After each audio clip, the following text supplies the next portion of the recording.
Hello everyone, and peace of Christ to all of you. Today we have a special invitation. We have our sister from DCCI Ministry. She's going to make a call with me.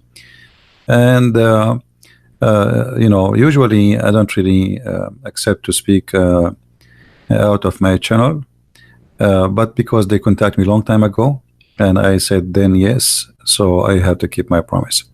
So they will contact me soon. I think she will be with the other brother, with her.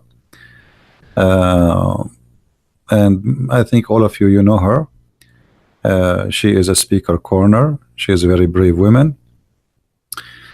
And they choose a topic which is about the paradise in Islam. And for me, I don't really care what the topic is. I do not need anyone to tell me what is the question. They can ask whatever they want. So if for those who like to support this ministry, DCCI Ministry, they are based in England. Maybe you can even join them in some activities.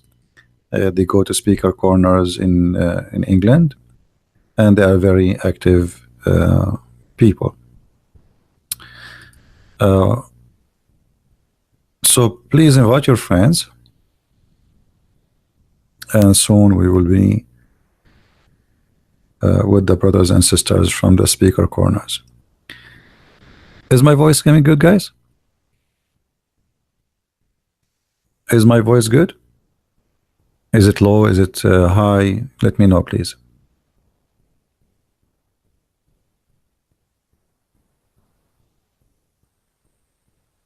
Yeah, always support the good ones. You do not need invitation, right? I mean, when you see somebody doing a good work, you do not need somebody to tell you we need to support them, right? So this is, you do not need to wait for me to say this is the right thing to do. You know better than me. So the whole purpose of what we do is sharing knowledge and to arm Christians with the questions, answers, and questions which no Muslim can answer. So Muslims, they have a questions for us, and somebody have to answer them. And not only Muslims, I mean atheists, etc. So we as a Christians, we cannot just be Christian by name and say, okay, I have a faith and I don't care what people are asking for.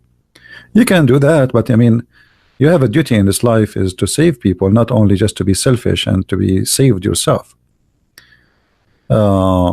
So we have always a duty, and if we don't practice our duty, then we are not really being Christians. All right. And always, by the way, like there is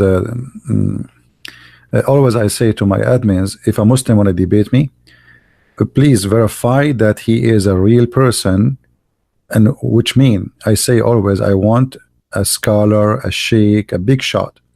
And then my admins, they send me a link of a guy, a kid who created this chat. They are not listening. When we ask for Facebook, we do not want Facebook. This is not the point. Otherwise, he can create a. We wanted to verify who is this person. Is he worth it? Not a guy, he created Facebook and you send me his Facebook, says this is the guy I want to debate you. All right. So if you want to bring me someone, he have a Facebook, we check his page to see maybe he's a sheikh, he's a shaky, he's a belly dancer. Who is he? Not a guy, he just opened a Facebook 2 hours ago and he sent you a link. What I will do with the link?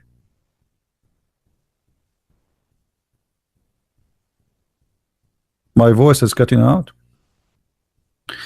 Okay, let me switch my my internet. So and that make it kind of hard. Okay, what about now? Is it better now?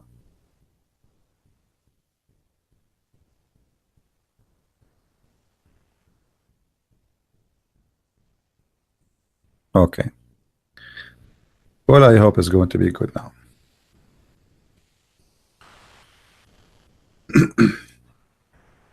Let's see here.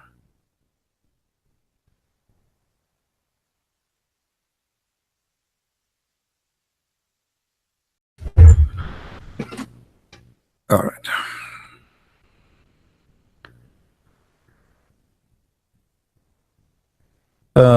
And you know, Muslims, they when they defend Islam, they have the right to defend Islam, no problem.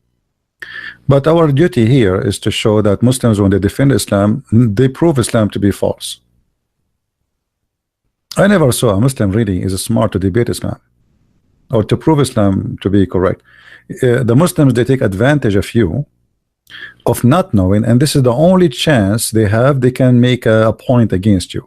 Like, let us make it simple. If you're an ignorant, anyone can beat you up. You know what I mean?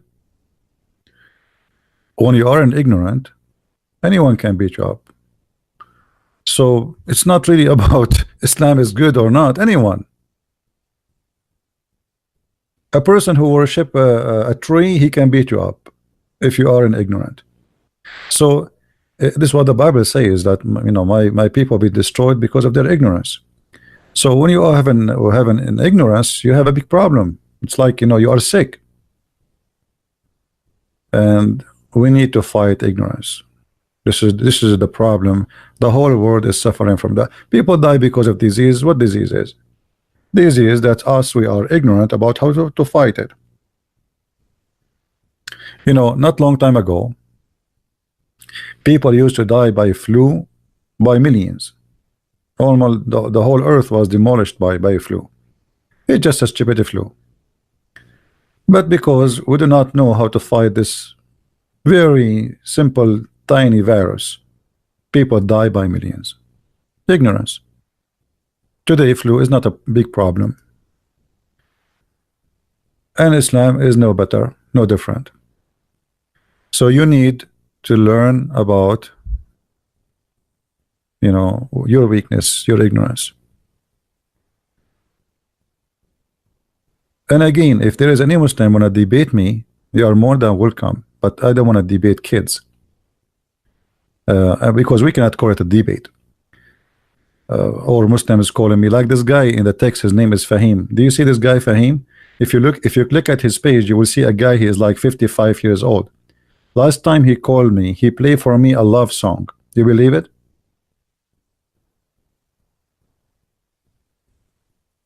I mean, if you click at this guy image, he is maybe 55, 60 years old, and he called me, he played for me love songs. So we don't want to waste our time with kids. So when we say a Muslim want to debate me, give us your Facebook to verify, not that you have a Facebook, as some of my admins, they think like I'm asking for a Facebook. I'm not asking for a Facebook. Facebook is just a way to see who is he, not a guy who made a Facebook 2 hours ago and you sent him to me. We need to be sure that this guy, he claimed to be a big shot, like he is Zakir Naik, he is Shish Kebab, he is Shabir Ali, you know, not a kid. He made the Facebook 2 hours ago and you posted for me.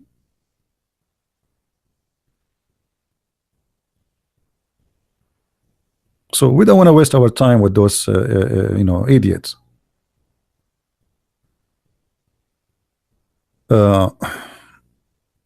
Otherwise, all Muslims are welcome to you know, to prove Islam to us. All of the Muslims. But I don't want to waste your time. Explain 48:9. Okay. There's nothing out of the topic, you know, but because today we are like we are a guest, I don't control the topic. I don't know what they will talk about. We will see. Their title says paradise, so I don't know. We will see.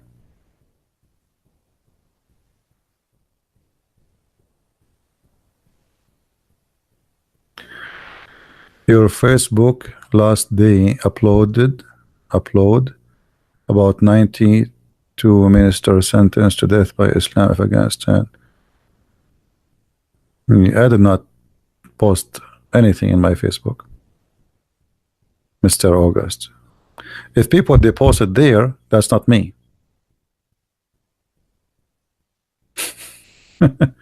It's not me who posted. about Afghanistan. I never posted about Afghanistan. Yeah, the storm yesterday passed, you know, and later I found out that this storm happened because Shaitan, he heard the prayer of Allah. If you remember, the Prophet Muhammad, peace upon him, he said when Shaitan, he heard the prayer of the Muslims, he fought. And looked like there was a lot of Muslims yesterday who were praying very hard, and Shaitan was farting left and right. So I was like, I wasn't sure really why the wind is so strong, and the wind like smells something fishy about it. And it sounds like a thunder, to be honest with you, but it turned to be not a thunder, to be the fart of Shaitan. And here we go, the hayat in front of you. And for sure, the Prophet, he never lie. The Prophet, he never lie. Yeah. Proven to be true, by the way. It's true story.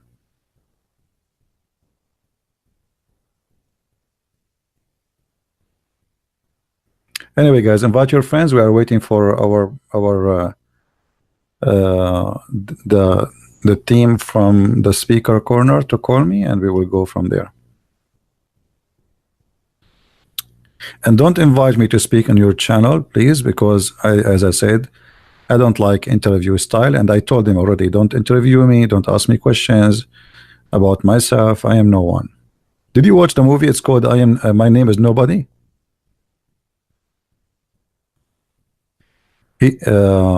Abundant love, Arabian Prophet, he lied. He says the earth is flat. Me said, I said that. Hello? Hello, peace of Christ be with you, sir. How are you? Hey, sister, peace of Christ with you. So, you are on our live stream. All right. I'm just going to ask you a very practical question. Are you okay to be recorded in this live stream? Oh, for sure. Okay, because we do have lots of issues with YouTube. People who comes our live stream complains about their privacy. So therefore, I am asking you if you are okay to be recorded. Well, why somebody want to come and live stream, but he don't want anyone to hear him? I mean, I know. No, they want to be heard, but in somehow towards end, soon after our video finishes, YouTube sends a message to say you recorded the people who didn't want to be recorded. Yeah, so right. No, therefore, I am you asking can record you. me 24 hours, 7 days a week. No problem. How are you, sir? I'm fine. Don't call me sir. Why you call me sir? I don't know you that much. Yeah, this is the first time actually. This is the first time we talk. You know, you text me before, but we never talked before. I mean, yes. Yeah. I don't know your favorite color. Do you have favorite color? I like the color which Prophet Muhammad he like only. Green. No, Prophet Muhammad he like red. Okay. I'm just okay. I am disappointed to hear that you are taking Muhammad as an example. No, I'm not taking him as an example. I'm just joking. You know. I know. All right. So I'm just trying to share you on my live stream. So. All right. Christian friends. So plan is for tonight is overall just talk about Islamic paradise and what Islamic paradise offers to Muslim men. Are you okay with the topic? Sure, anything. You know, you do not need to tell me what the topic. Just ask me the question. What do you want? You are not as kind as me. Yeah, anything you want. Just ask me whatever you want, and I will be happy to answer. Okay, so I read your books. I think it was last year on sex and Allah. Mm-hmm. I must say it was sadly very funny, but it was sad because life of Islam looks very funny, yet it is sad. Yeah. So why did you write those two books? Well, you know, people needed, you know, I always do what people ask me for. So I noticed that people, they are asking for some reference in their hand, and you know, this is a book specified like like the specialty about it. It's about sexuality in Islam. So anyone wanna do research, even if you want to do academic search, he will find a great reference about this topic in such 2 books. So now you do not need to go through like tons of books to find some restaurant, like some reference. So you know, I made them easy, and I did not put everything there. I put what is enough to prove a point. So I've done something very practical. I am not Arabic speaker. I am from Turkey. All right. And I went to mosque and I took your book with me. I think it was volume 1. All right. And I wanted imam from the mosque to just tell me what was happening in one of the hadith. Mm-hmm.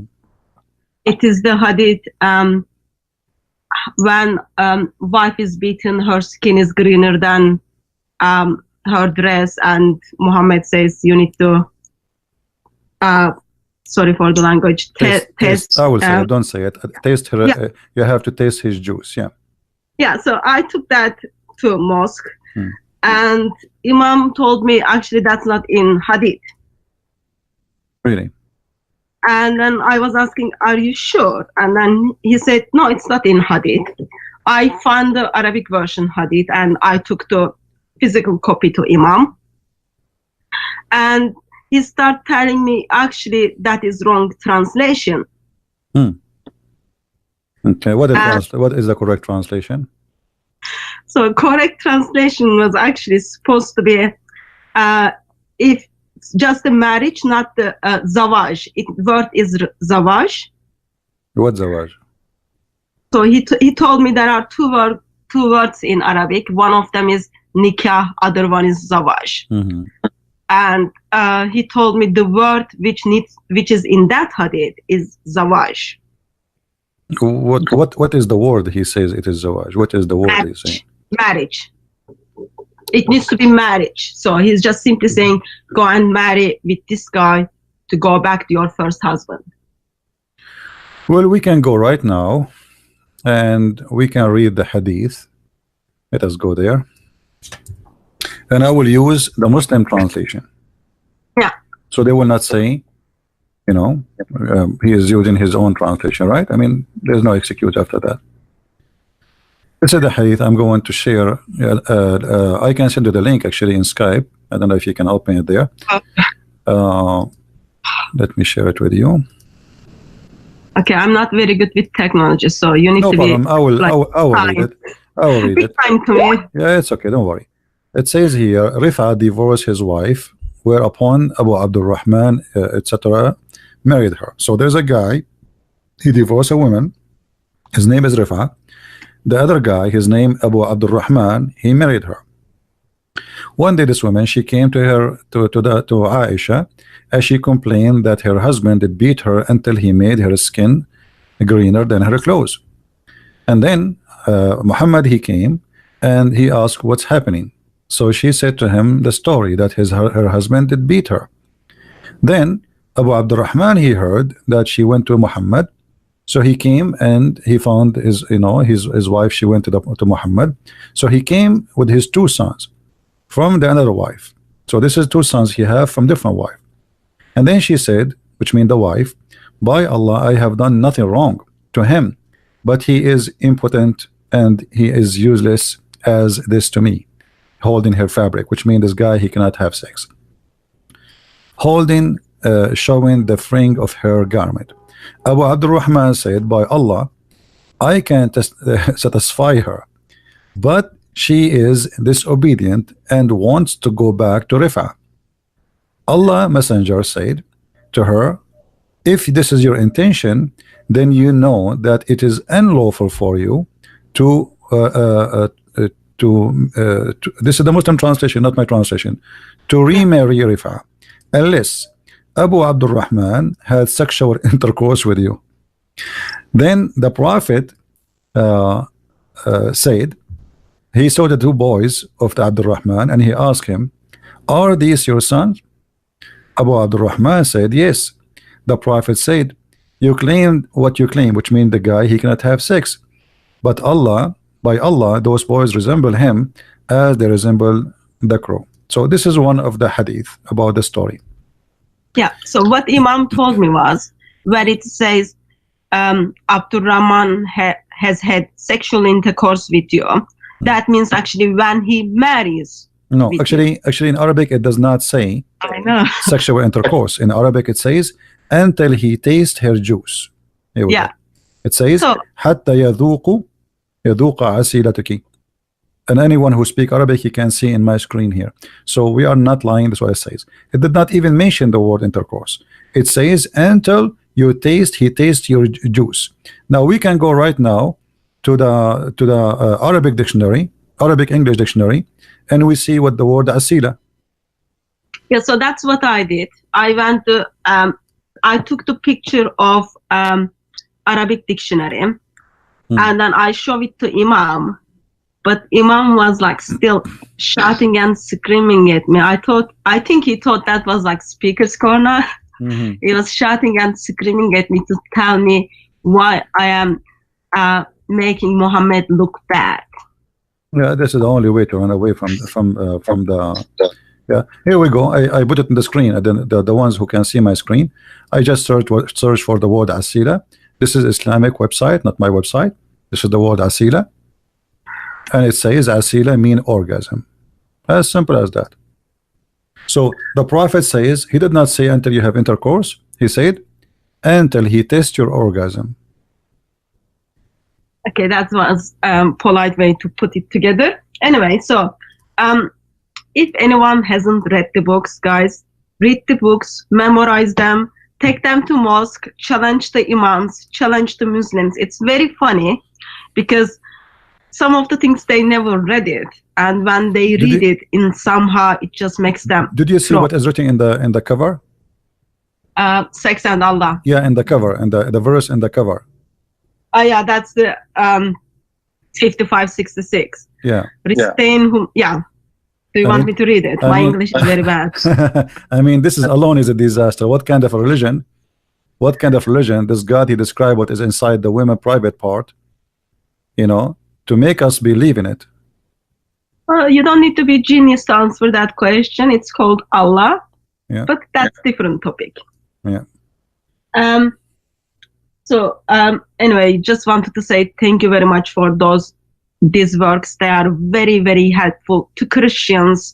Also, it is very helpful for Muslims who never even bother to think about what their religion is teaching. But as I've been harassing you for a long time now, I want you to kind of just tell us a little bit about what does Islamic Paradise is offering to Muslim men when it comes to men or when it comes to boys. You see, first of all, if we ask ourselves what is the word paradise is coming from in Islam?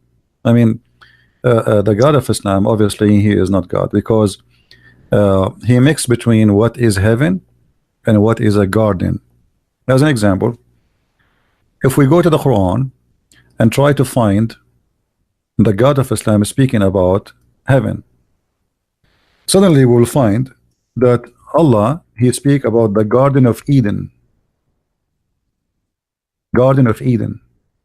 And that is all over the Quran. Chapter 9, 72, chapter 13, 23, chapter 16, 31, 18, 31, 19, 61, 35, 33, 38, 50, 48, 8, 61, 12, 99, 98, 8. So all of this is speaking about the Garden of Eden. But how the Garden of Eden came to be in the heaven of Allah? This is showing us that the one who wrote the Quran, not only he is an idiot, he is ignorant, because the Garden of Eden is not supposed to be in the sky. But in Islam, suddenly the Garden of Eden is jumping to be in the sky. And here, if you look at the heaven as an example in chapter 18, verse number 31, you will see how silly this heaven. I know you want to know about the boys, but we want to give introduction to those people who they are trying to understand. If you go to that verse in 18:31, you will see it's speaking about that Allah will give me a bracelet of gold. and I will wear a green silk clothes for eternity, and I will be laying down in a couch, and I will have a pillow underneath of me. Okay, so if just a moment, green is not your favorite color, so your favorite color is red. What are you gonna do? None of those actually is my favorite color anyway, but I'm just joking with you. But in here, like, scope the argument. You see, this is the good thing about women. You know, like women, they want to know what the color you like. This is not my topic. Focus with me in the heaven. So the heaven is of Islam. It is very silly. Very silly. What kind of God he promised me? A bracelet in my hand, and I am a man. Why a man when I wear a bracelet? A bracelet of gold, and then I will wear a green silk clothes all my life for eternity. How boring! And not on, and he is trying to tempt me, and he say he will be reclining there. I mean, how silly is that? So what does that mean? I mean, this is so. Here you notice that Muhammad is making fun of us, insulting our intelligence, believing that we are a bunch of fools, and we will believe in such a religion because he promised us a couch, and he promised us a green silk and a bracelet in our hand, and we will have open buffet. Now, if you go to the boys in the heaven, or let us say what Muslims they call them ghulman. First of all, the word ghulman, or I don't know if you know what ghulman mean. What ghulman mean according to your knowledge? Do you know? I don't know, but can I make a comment before you move to that on Surah 18 verse 31? Go ahead. So my understanding was, of course I'm not expert, my understanding was Islamic paradise is where men are gonna meet with all their desires. Yes. Okay. And I haven't met that many men, but I come across only few men who would be happy with green. So if their desire is not green, do you think do they have right to ask Allah if they can change the color? No, that's it. You know, your heaven is fixed. This is what is the heaven. The food you eat, the clothes you wear, it's not up to you. That's it. Even in the heaven of Allah, there's only one kind of meat, which is bird meat. You know, that's it. There's no fish. There's no shrimp. There's no beef. That's it. There's only bird meat. That's it. So I have to be like kind of different type of vegan in heaven, in Islamic paradise. Everything is fixed. Everything is already prefixed. Your clothes, your dress, your etc. And the color is not, you know. And the funny that Muhammad, he says whatever they wish, but yet he is telling us exactly what we will wear. You know, what is the wish in the story? When you say to somebody whatever you wish, it's mean whatever you wish. So why you say to him you will wear a green silk? What if I don't want like a green? A green, you will be like in a surgery room, a bunch of surgeons in the hospital, you know, working in your body. Everybody is wearing green, you know. What about silk? Because there are people who are allergic to silk. Actually, he did not say the word silk. You see the translation in there. It says silk, but the fact it is silk, but it's not really silk as just silk. It is it's like Gucci. You know, the word in Arabic there is istabraqa. Istabraqa, which is a fabric made in Iran, and this fabric, you know, it's very famous. Let us see here. It's very famous. Let us show you on the screen. I need to make a comment on it. All right. So it's a fabric. It's like now you say Gucci, you know. So in the time of Muhammad, if you go to chapter 55, verse number 54, it says that Allah will provide them with couches lined with silk brocade, and this is the same kind of clothes they will wear. So this is a Gucci at the time of Muhammad. Like there was a very famous name of a fabric made in Persia. Muhammad promising his followers, you will get that, which like saying today, you will get Gucci. So obviously this is proving to us that Muhammad is a false prophet again, because imagine God, he promised me Gucci. This is literally, imagine I say to you in a book now, I am a prophet, and my God will give you Gucci. He named it as Gucci. He did not just say, he did not say silk. He said istabraqa. Istabraq is a Gucci at that time as a brand of a fabric made in Iran. Okay. So what does it say to you about Sunni Muslims? Because Iran is a country where Shia Muslims based. Yeah, no, but this has nothing to do with Shia and Sunni. I know, but now Shias took over. So if Muhammad is pointing them, remember Muhammad is like, knows everything, he's a very good guy, is pointing people to Iran. Maybe there is something we can think. I believe Muhammad, who worked in trade when he was working for his wife, he knew about this fabric, which is very expensive, and only rich people they can wear it. So Muhammad, he promised his followers that they will in the heaven, Allah promised them Gucci. So it's not about the Persian as much, it's about promising them the most or the best he have in his time. People heard about it. I know, I was trying to make a joke, but that didn't go well. Yeah, it's okay. Anyway, Don't worry. So okay, sorry, I had to stop you there. You were gonna go through the boys. Right. I'm asking this because so I have brothers, lots of Christian brothers, and they are asked a lot to convert to Islam. I'm just like trying to find good reasons why a Christian man should not convert to Islam, because it is attractive to have 72 virgins and you can do whatever you want to do, but there are also some negative side of being man in paradise. Therefore, that's why I'm asking this question to you. You know, first of all, if somebody want to convert to a religion because of sex, I mean, go and convert to Las Vegas, and go and convert to go to San Francisco.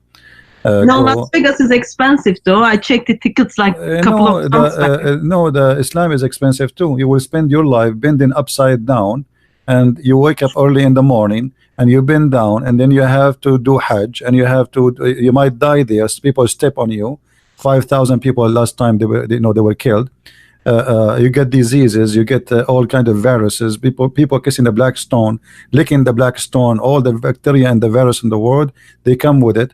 And then you drink the water of Zamzam, which is full of arsenic, which is poisoned, and then you go back home and you will go bingo, you are dead if you survive the Hajj. Now, on the top of that, you spend a lot of money to make Allah happy. It's not for free. Allah will not pay for your ticket. So you have to fly all the way to the Kaaba, even if you are an Indian guy who cannot even pay for your child support. You know, a person who is in India, his income for the whole year is not even $1,000. He have to save at least $7,000 to $8,000 to go and do Hajj. And then in Hajj, either he die, or he will be robbed, or he will get viruses, or people they walk in the top of him, especially when they go around the house of the shaitan. And by the way, shaitan he moved to Australia. He's not there no more. So what the point of this? You know, it's not for free. It's just a false promise and a stupid promise. Otherwise, anyone can make a promise. I can make a promise now. If you believe in me, I will give you heaven. What do you like? Shrimp? Full of shrimp. You know, I will give a promise to everyone fit with his what he like. You know, I can make a better deal than Muhammad deal. People like sex, okay, a lot of sex, as much as you wish. What do you like? Like art? I will give you a better than Muhammad deal, because Muhammad he forbid art, forbid drawing. In the heaven of Allah, I will give you unlimited paint supply to paint for the rest of your life. So if about promises, if I am a fool and anyone he make a promise for me, I will believe it. That's mean he is a fool, and the fool, nobody can stop him from converting to foolishness. Go and convert, who care? But the question is, if Allah is a true God, why he need to promise me such a silly, stupid promise? Because this is silly and this is stupid, and this is not even a human. We are not a bunch of animals. We are just made. We are made to be sex toys. Same time, what is the point of having sex? Like Muhammad, he speak about 70 years orgasm. So what the difference between 70 years orgasm or 7 minutes? Why it have to be 70 years? What about to make it 700 years? Maybe it's better 700 years. So obviously the promise is foolish, and only foolish can believe in such a promise. And if somebody want to be foolish, go and believe in whatever foolishness you want. So 1.84 billion Muslims are willing to make a bargain, getting all those 72 virgins, all those like sex, all those kind of things, versus in somehow they don't want to make a bargain on the good things you are offering them. Well, trust me, a lot about mind of Islam. Sister, the 1.4 billion Muslims, none of them believe in Islam. If they do, they will do jihad. And this is why they are not doing jihad. Because simply if they believe in Islam, because the one who do jihad, he will get better versions and he will get higher rank. So obviously none of them believe in this garbage, and none of them want to get the ranks which is higher, because the heaven of Allah is 100 floor, and every floor have different rank and different reward. So when you go in the heaven of Allah, if you are a person who did jihad and die for the sake of Allah, Allah will give you a lot better women. But if you are a person who just a Muslim, the lowest heaven, the lowest reward for a Muslim in heaven is 300 boys and 72. This is the lowest. Yeah, so that's where I step in. Sorry, that's where my question starts. Okay. So Muslim man wants to follow Islam as faithfully as they can, and they want to take the life of non-Muslims in name of Allah, and they end up in this Las Vegas where they are going to get 72 virgins alongside of 300 boys. What are those boys are going to do in paradise? Yeah, first of all, they are not boys. So what are those 300? The word ghulman is coming from the word ghulma. A ghulma is somebody, I don't know what the equal word in English, let me see in the translation, hold on. If somebody, he is an age where he is like a youth, but he is so excited for sex, that is what is ghulma mean. If we go here, actually here we go. This is the word ghulma. This is the word ghulma. This is Islamic dictionary, not my dictionary. This is the word ghulma, where the word ghulam coming from. It says here, this is all the description for the word ghulma. So those ghulman, they are boiling for appetite of sex, sexual desire. So Muhammad is not only promising them that you will have, like here they say, nophomia. I don't know if I'm saying it correctly. Nephonia. I don't know what to say it. So yeah, it's not, English is not my expertise. It's okay, but people, they can see my screen, they can read it. But anyway, this is where the word ghulma is coming from. The word ghulam. So Muhammad is promising them ghulman, not boys, not just boys. They are not, because when you say boys in English, it means maybe he's like 6 years older. You know, this is not what it says. They are ghulman who they are facing, let us say, they are in the stage of their sexuality is in the top. Their sexual desire and needs is the top human being he can have. So at that age, this is what Muhammad is offering in heaven. Now, why Muhammad is promising them such a person, or such a, if we can call him a young youth, you know, like teenage, who is so horny? What is the point if he is just going to be a servant? There's other hadith where Muhammad, he says, sorry, you've got 300 of those boys. I'll call them boys because I can't pronounce that Arabic word. And also those of, if anyone is eating, it will make them sick. Actually, the number, hold on, the number is not really 300. There's a hadith says 300. There's a hadith says 80,000 boy. In the first floor of paradise. Yes, this is for the bad Muslim, not for the good Muslim. Okay. If you go to Jami' al-Tirmidhi, you know, Jami' al-Tirmidhi, hadith number 2562, it says the least of the people of paradise in position is the one with 80,000, you know, servant, which they are the ghulman, and 72 wives. He shall have a tent of made of pearl, etc. And then he described the rest of the, like the accessories. Yeah. Okay. Sorry. maybe it's my English or maybe it's my maths. Something is not matching up. So you have one man, okay? He's got 72 virgin wives and up to 80,000 boys. Yeah. Yeah.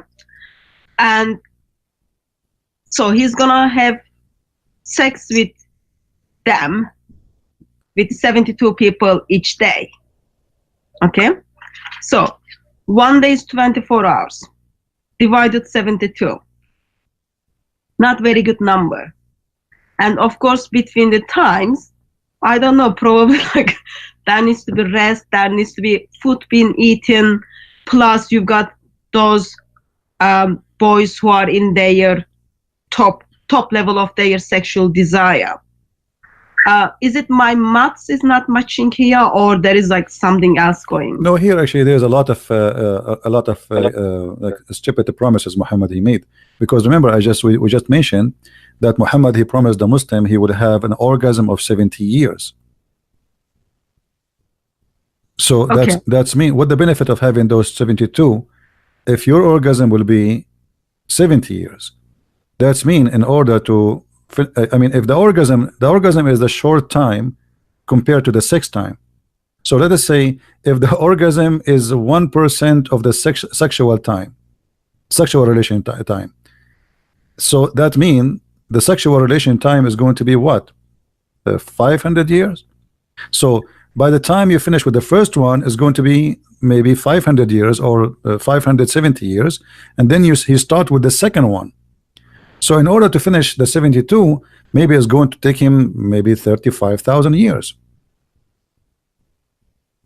So you know what I mean? I mean because the number is there a hospital in Islamic paradise? Because I am assuming man will need hospital or woman will need hospital. So 70 years orgasm. This is just the orgasm. The orgasm is a short period compared to the sexual period.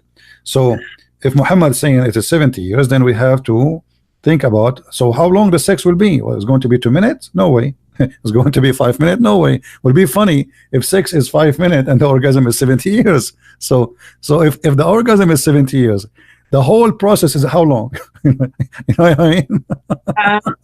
Anyway, it like as a Christian woman, it makes me feel sick.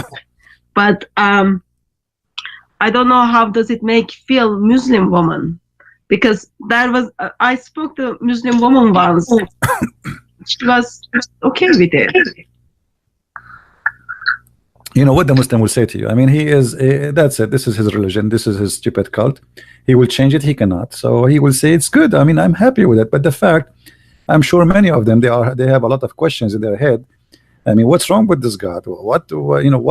Why sex occupies so much of the head of Allah? He cannot make us happy in different way. I mean, God is almighty and he can make you happy. Happiness is not difficult for God to bring it to you. So if happiness became just sex, then this God must be a sexual God, because he concentrate. If we go and read in the Quran, the only promises is either about gold, silver, clothes, food, and sex. And sex will take a big portion of this heaven. So everything is about the belly and down. There's no heart, there's no love, there's no, you know, what about God created Adam and Eve? So the logic is, if God will provide us with sexuality, then well, one man and one woman, because God, he did not create Adam and 72 Eves or 72,000 Eves. So if this is what God he did in the beginning, why he would do different in the end? It doesn't make sense. So Muhammad, he was trying to tempt his men to die for him. Go and fight and die. And the promises is so cheap. I mean, talk is cheap. I can promise you heaven as you wish. I can promise you the biggest, even Muhammad, he promised a guy that he will have a corner lot in heaven, and he in exchange of his palm tree farm. So Muhammad, obviously, he is a good bargain person. Actually, even the Quran describe Islam as a bargain, as a business. uh, Muhammad, he says, shall I, his God told him supposedly, shall I lead you to a bargain, a business, which will bring you to Allah, and get a great reward? It's a bargain, you know. So why Allah he consider believing in him as a business, unless he is doing a business? Muhammad is a businessman, and he is saying to them, Allah is a business too. You believe in him? Here we go. Read chapter 61, verse number 10. Oh, who you believe, shall I show you a commerce that you will save you from painful doom? It's a business, it's a trade. You give Allah this, he give you Allah that in return. So let me go back to my Christian brothers who might think it's good offer to buy Islamic paradise or get the Islamic paradise. And some of those brothers are married. Okay, so let's say they end up in Islamic paradise. What are their wives going to get it? If sake of the argument, their wives made it to the paradise, are they gonna get 72 virgin men? Because equality is important, you know. Well, there is many hadith Muhammad he mentioned, and remember always, anytime the Muslims they find something embarrassing, they will say it's da'if. Anything is, but da'if is accepted still. So if we go, pass the test. Yeah, if we go in the hadith in Jami' al-Tirmidhi, it says, indeed in paradise there is a market which there is no buying nor selling except for images of men and women. So whenever a man desire an image, he enter it. What does that mean? This is the Playboy magazine of Allah. So now in the heaven of Allah, the sexuality is not a sexuality about man sleeping with women only. It is a magazine. There's a magazine store, big mall. There's nothing there. There's no fruits, there's no vegetables, there's no clothes, only images, pictures, Playboy. And then the customer is a man. There's no women customer there. So the sellers, the one who is going to buy is a man. And if the man desire an image, he enter it, which means he will have sex with it. But the images are images of what? Images of men and women. So Islam clearly speak about homosexuality in the heaven of Allah, and it's widely promoted, and they have no problem with it. Actually, I have a video, I don't know if you heard it before, where a guy, many of them actually, they speak about sex in Islam, and the person, he said, there's no problem. What's your problem? You know, yes, in heaven there is no sin. A man, he can even have, I asked him, so you can have sex with your mother? He said, so what? Why you don't understand? There's no sin in heaven. I do get as well. Sorry? Oh, is that my, I can hear my voice back.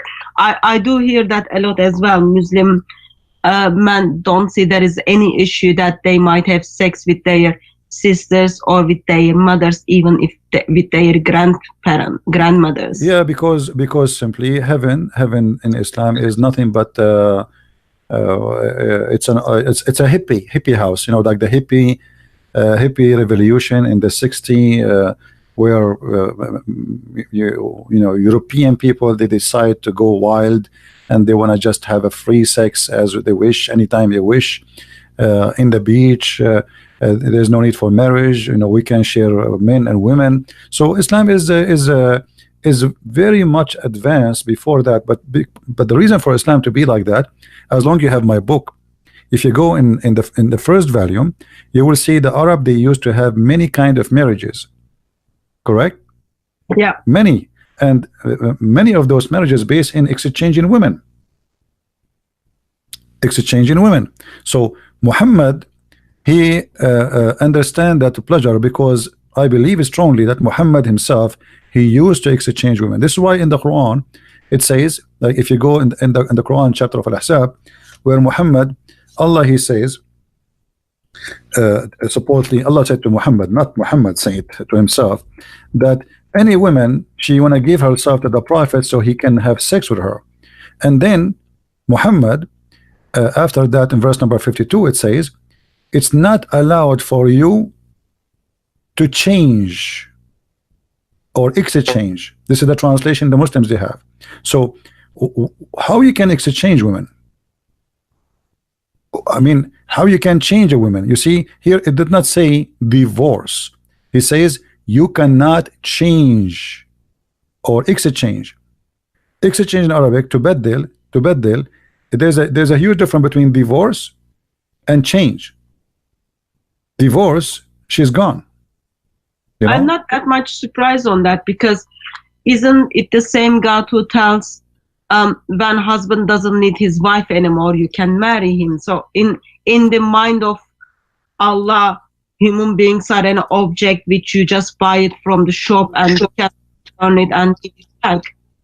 Yeah, but here the idea is why the Quran is saying to Muhammad, you cannot change or exchange. But here, like this is Yusuf Ali, I will read it for the Muslims, and I'm not using my translation. It is not lawful for thee, between two brackets, to marry more women after this, nor to change them for other wives. How you can do change other way? You see, it's not allowed for you to marry more women, nor to change them for other wives. What was happening here, obviously, that Muhammad at that time and the Muslims, they are practicing a changing wives, and changing wives is not a divorce. Changing wives is you take my wife, I take yours for a period of time, and this is what the Arab used to do before that. So Muhammad, obviously, he still enjoy changing wives, the same as the Arab used to do so. This is why when a Bedouin man, he came to Muhammad and he said to him, give me al-Humayra, you know, the Aisha, they call him the blondie. So Muhammad, he said, but she is the mother of the believers. Muhammad, he did not take his sword to fight him, and I am the prophet, I will kill you. No, he was, it's okay. And then Aisha, she said to him, who is this guy who can say such a thing to you? Muhammad, he said, he is a fool we have to obey, which means if he insists to take you, he will, and I will give you to him. So sexuality in Islam is beyond just it's not just like you know, heaven and even in earth. I mean, is earth is different from heaven in Islam? All of it is about sex. Let me ask you a question. I'm guessing you've been Christian long enough. How, may I ask, like, how old are you? Are you like in your 30s, 40s, 80s? I'm very old, even you know. Okay, I'll think you are in your 70s. Yeah, 80, 90, can say. Yeah, I'll go with 70s. Okay. For last 70 years, Right. how does it make you feel as you read these verses as man, and hearing Allah does give you right to exchange your wife with someone else's wife? Well, first of all, here you see always the story have two sides. There's the guy who will take the wife, and there's the guy who will lose the wife. So Muhammad always the one who will take the wife. You see, you remember the story where Muhammad, he took the wife of his own son, right? Yeah. So in the story, Zayd, he is younger than Muhammad, and Muhammad is the old guy, but yet the younger is the loser and the older is the winner. So Zayd, he been forced to divorce his wife, so Muhammad, he can have her. So age will not change the fact that everything in Islam is about a winner and a loser, and always Muhammad have to be the winner when it's come to sex. You, even if you are the son of Muhammad, you are not safe. Your wife is not safe from him. And even Ibn al-Arabi, in the interpretation, they says that Ibn al-Arabi, he said, if the prophet, his eyes fall into a woman, her husband, he must divorce her immediately, so the prophet, he can have her. So Muhammad, I believe, in certain point, his reputation became so horrible, and he wanted to fix it to make it look like, okay, you know what, I became a good guy, I'm not going to exchange wives no more, I'm not going to be the playboy, you know me, anymore. So in the chapter of Al-Ahzab, after he made the verse where it says that any Muslim woman, she can give herself to the Prophet so he can have sex with her. After that, Muhammad, he came, oh, okay, you know what, Allah, he told me, after that I cannot change women, because people, they start talking about what kind of a prophet this prophet is. And that's why, if you remember, Aisha, she said to Muhammad, Inni ara rabbuka yusari'u ila hawaka ya Muhammad. I see that your God, he rush into your desire, Muhammad, sexual desire. Now, why Aisha, she said that? She is the wife of the Prophet. She is not a stranger. But if Aisha, she is not stupid.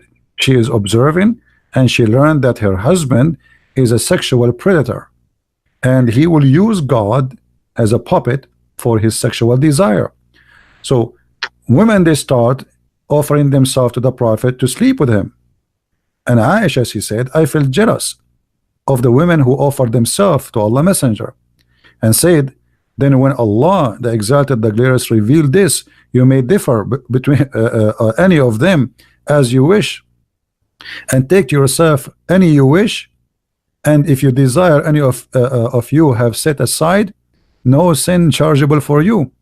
So Aisha here, she noticed, oh, not only he made verses that a woman, she can give herself, but now Muhammad, he make other verses saying that if a woman, she don't look good for Muhammad, he don't like to sleep with her, Allah gave him, or he make a verse obviously saying, oh, the one I don't like, I can't say, oh, stay aside, the one I like will come to the bedroom.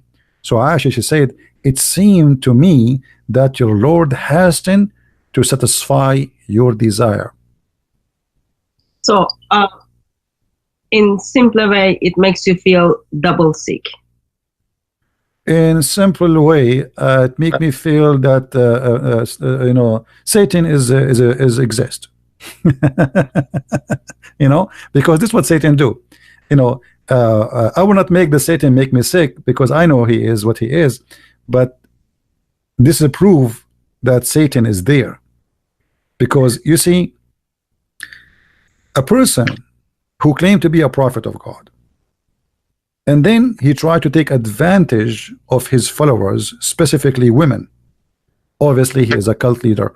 All cult leaders in the world, they share one thing. They are sexual predators. They are going after their followers. So, you believe in me, I'm going to sleep with you if you believe in me. And this is exactly what Muhammad did. If Muhammad was a good person, and he is a prophet of God, and the Muslim, they say he is the most decent, good man, then why he needed, he have already 13 wives, so why he needed verses saying any woman, she can give herself to the Prophet? Why? He is short of women, he is short of sex, he cannot find a wife. He have 13 already, and he have many sex slaves, you know, and even his wives, they get him busted having sex with Mary the Copt in their bed. So why he needed all those women? Okay, so Muhammad had lots of wives. He had sex slaves, but still he need extra people to meet up with his sexual desire, and he's offering that sexual desire for his followers when they get to paradise. Go back to those boys in paradise. I'm really curious about what are those boys are gonna do in paradise. Well, the Muslims, they say that those boys are going just to serve us. But what are gonna serve with their like all high, I don't know what is the term for that, high level of their ready to have sex desire? I don't know what is the term for that. Let us analyze what the Muslim, they will say to us first. The Muslim, they will say no, they will not have sex with them. They will just serve you. Okay. Now, there's a video on YouTube published by the Dean Show, and the guy who speaks there, his name is Dr. Dermelli. I forgot his first name. People, they can search for it. It's called The Description of Paradise, and he says in the heaven, if you wish something, is going to be in front of you right away, which means not the servant will bring it to you. Like if you see a bird in the sky, you say Subhanallah, and the bird will be cooked in a dish in front of you. When you finish eat, there's no dirt, it's gone.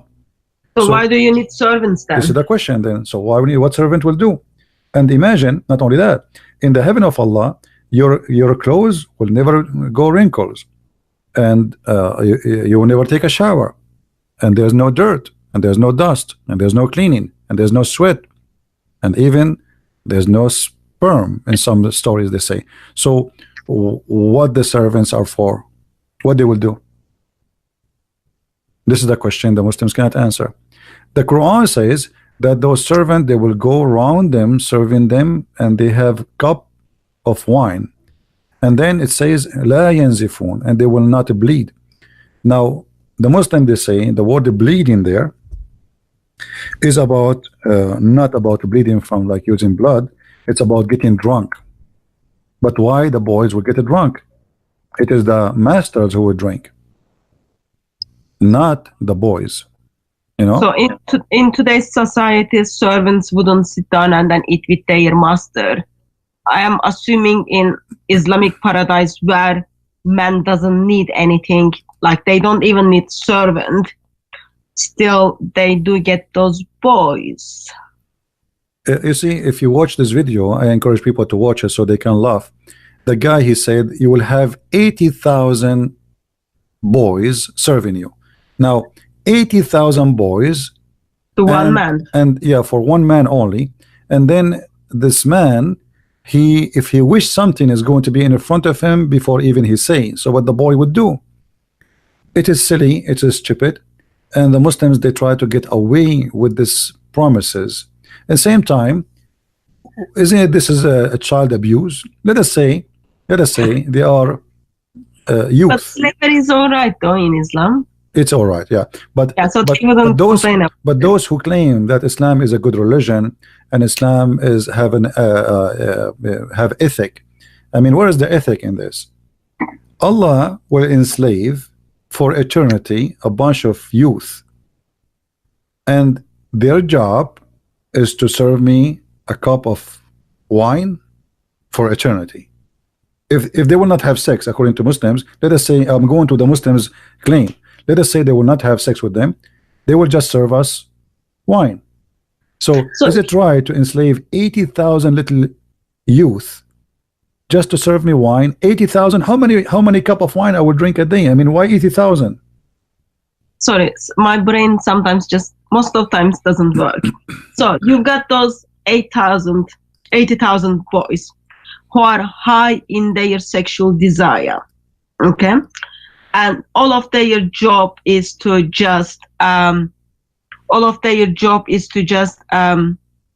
serve you wines, 80,000 wines in one go. That's a lot of wine. That's a lot of kids, a lot of boys. And I am very curious why Muhammad needed to express how high was their sexual desire. Well, what do you think? Well, you know, it's not only a lot of wine. I mean, this is stupid. I mean, what you see, like, if heaven is heaven, can't heaven be perfect without having a youth next to my bed? 80,000. I mean 80,000, they have to be mute to enjoy my day. 80,000, they don't talk. 80,000, they don't blink. 80,000, they don't even make a sound when they walk, because if you have 80,000 chicken and they walk around without talking, without making buck, buck, buck, buck, buck, they will drive you crazy by the sound of their feet. So you have 80,000 youth. This is an army. You can fight, and you can, you know, there's some countries until now they don't have 80,000 soldier. So 80,000 just to serve me wine? Well, life must be very hard in paradise, Christian friends. You can guess, like having lots of sex for long times, you need lots of drinks, and you need those sexually high boys to serve you drinks. For me, I see it very, very silly, and it's an insult to our brain, like how anyone can believe in such a garbage. I mean, 80,000 little boys, and they are youth, and they are horny, and they will be, and not only that, the Quran could describe them, they are white like pearls. Why they have to be white like pearls? Why they have to be so beautiful? You know what? So obviously the man is enjoying their beauty too. Otherwise, why I need those boys who they are youth, who they are very horny? Why they have to have such a look, such a face, and such a design? It doesn't make sense. But the whole idea is promises is cheap, and Muhammad is speaking to a bunch of Bedouin. The Bedouin, the Arab, they love sex, they love to drink, they love even the Quran. Muhammad himself, he was a heavy drinker, him and Umar al-Khattab and all the Muslims, to the point he became the joke of the town. Everybody, when the Muslims they pray and they are drunk.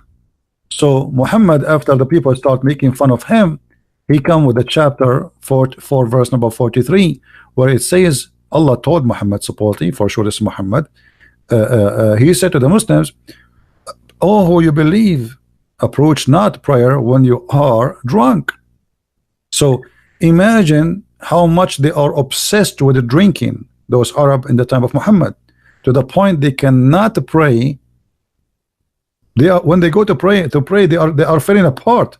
So they are a bunch of drunken people. So Muhammad, he did not forbid that until he himself cannot drink, and then he says the wine is haram. Now here you will see the contradiction. Why wine in earth is bad, and why wine in heaven is good? Especially, I know the answer to this question. Sorry? I know the answer to this question. All Would you right, like me to answer? Go ahead. So according to an imam who I spoke, he said Allah wants us to control ourselves in this world, and then we will get the wines in paradise because we deserve it by controlling.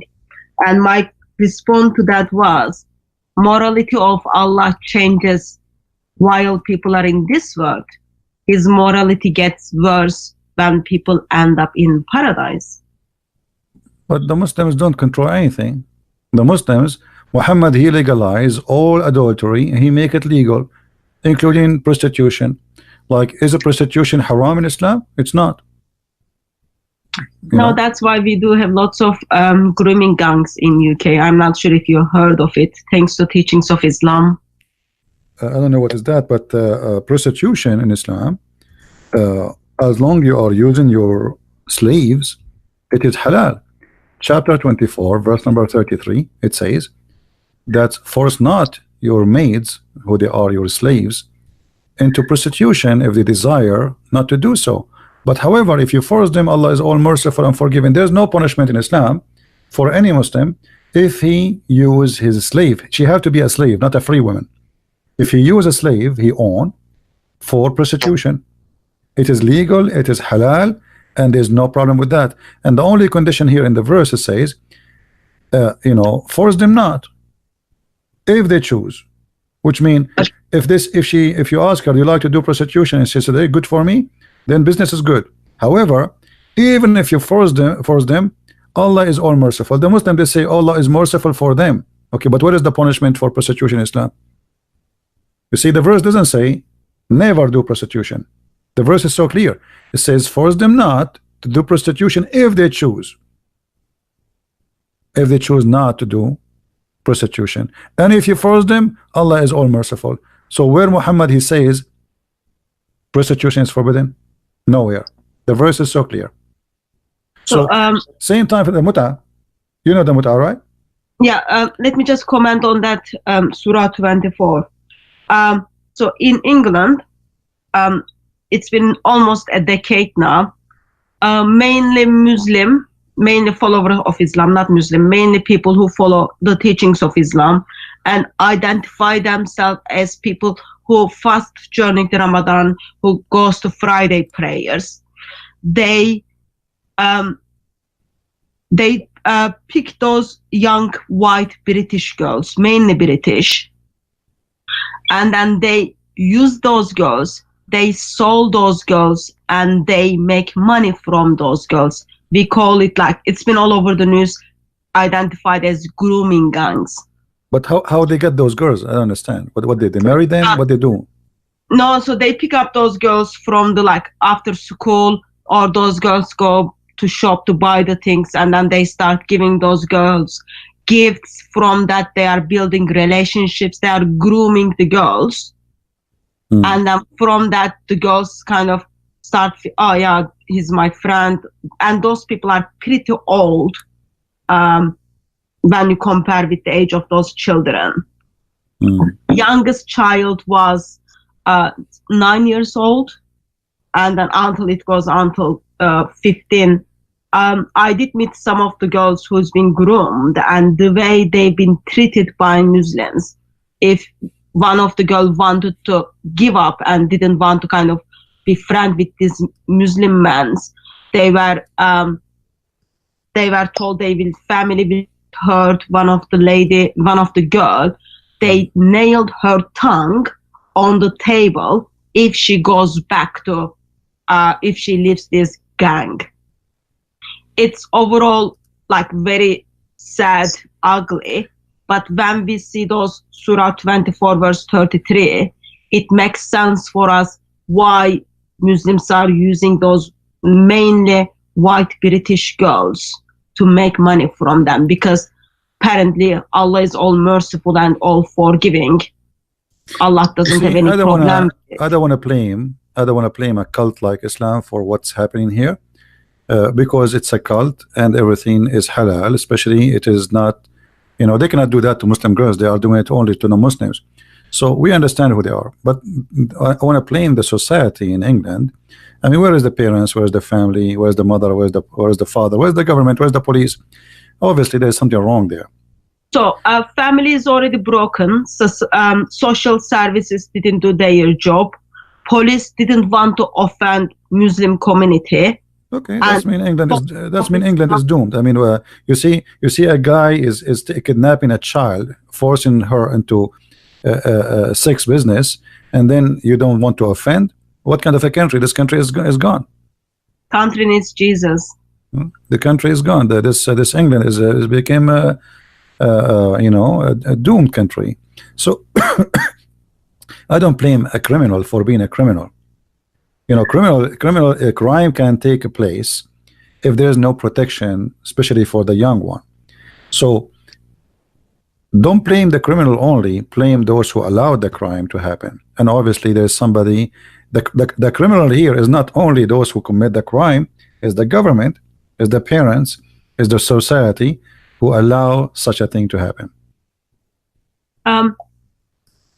Yeah, like everyone has responsibility and everyone did their part is wrong, but still there is an ideology out there gives right to their followers to abuse, buy and sell people who do not share their ideology. That's very ugly and wrong. Yeah, we know that, but what I'm saying, I know what Islam is about, and I know Islam allowed to take advantage of those who they are not Muslims. But there is other kind of criminals who don't care about religion too, and they would do that. However, if you don't provide protection in any society, the weak ones always, they will be the victims. And obviously the society in England is suffering from a big problem, and the problem is very simple. There is no protection. So Muslims, they have their religion where it allowed in them, you cannot kill a Christian if he is protected and because he's paying the jizya. But if he is not, you can steal his money. And the same for their women. So they are practicing Islam. Nothing strange here. I mean, if they take those girls and they do to them what they did, we know what Islam is about. But the question is, how will let that happen? So I don't want to blame the Muslims only for what they do or those criminals. I want to blame the whole society. This is a stupid society, sadly. And when people lose their honor, there's nothing else to lose. I mean, when people give up on God, this is what happens. Well, not only they give up in God, obviously they give even up in normal things a human being he have. I mean, honor. I mean, if you don't have an honor for your children's, and I mean, even cats, even chicken defend their babies. So what happened to those rich people? They are not even chicken no more. You know what I mean? Like So if you try to take a chicken, a little chick from her mother, and she is a chicken, she will attack you and she will die to defend her chick. So if a chicken defend her baby, what about those people? What's wrong with them? Obviously, this society have something wrong with it. You know, if I have a child or a daughter, and somebody want to do that to her, you know, I will go crazy. I'm not going to let anyone even get close to my daughter. Obviously, there is something wrong. You know, and always Satan, my dear sister, always Satan, he finds his place when there's a place for him. If there's no place for him, he cannot get in. So this society welcoming Satan. Actually, England became the nest of Satan, because every terrorist in the world, he want to run away, he asks for asylum, England give him asylum. Okay, I'm not gonna comment on that. So can I ask another question? Sure. Just changing the topic. All right. So I hear from mainly from Muslims, Muhammad was very good man and he's like very good example. And one of the good thing Muhammad did was feeding a cat. Apparently he gave milk to cat. Do you know where this comes from? Well, you know, the strange is Muhammad, he gave milk to a cat, and there's a hadith says a guy who gave water to a dog, he will go to heaven. Okay. When you hear this, you think that Muhammad was like a guy who believe in Buddha, like he's a Buddha guy, you know, and like he's a spiritual, and he was wearing a robe around himself, and he carry an umbrella in the top of his head, and his name is the Dalai Lama, you know. But isn't Muhammad the same guy who said kill all the dogs? The black ones, yeah. No, all the dogs. No, not only the black one. In the beginning he said kill all the dogs, but when people they start complaining, he switched to the black dog only, because people they have guard dog, they need dogs. Nobody can live without dogs at that time. So dogs at that time, it was a necessity, it's not a luxury. So in the beginning, Muhammad, he ordered to kill all the dogs.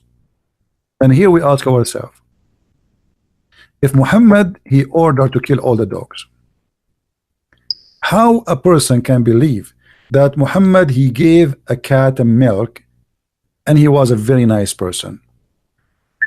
It was narrated, and this is Sahih Hadith, the Messenger of Allah raising his voice and commanded that dogs to be killed, and dogs were be killed, except for hunting dogs or dogs kept for herding livestock. So all dogs were killed. And by the way, this is only after adjustment. In the beginning, Muhammad, he ordered to kill all dogs with no exception. Sahih Muslim. Let us show the hadith number so people will not say we are making things up. Do you mind sharing your screen, Christian Prince? Yeah. Are you sharing your screen? Oh, you want me to share in my Skype, you mean?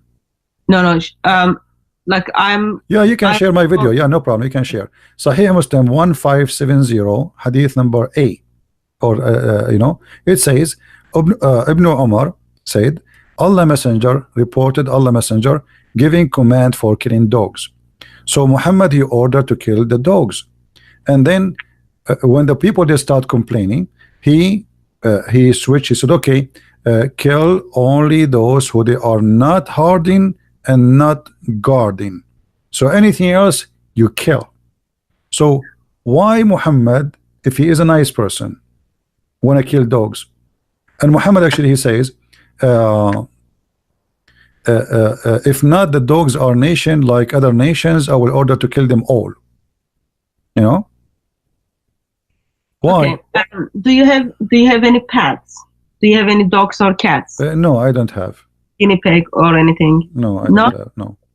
So I've got 3 dogs. Okay. All right. Like they are seriously very lovely, and one of them is puppy. She just chooses everything. Other ones are like little bit older. I look into their eyes, and when I remember Muhammad wants them dead, it doesn't give me that much nice feelings about Muhammad. Do you think my feelings are correct?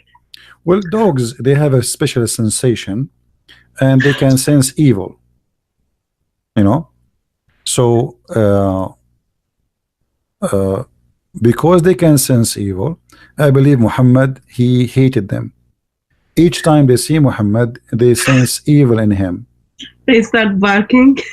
Well, obviously there's something. I mean, why the guy, he is ordering to kill dogs? I mean, he is a Bedouin man, live in the desert, and everybody need a dog.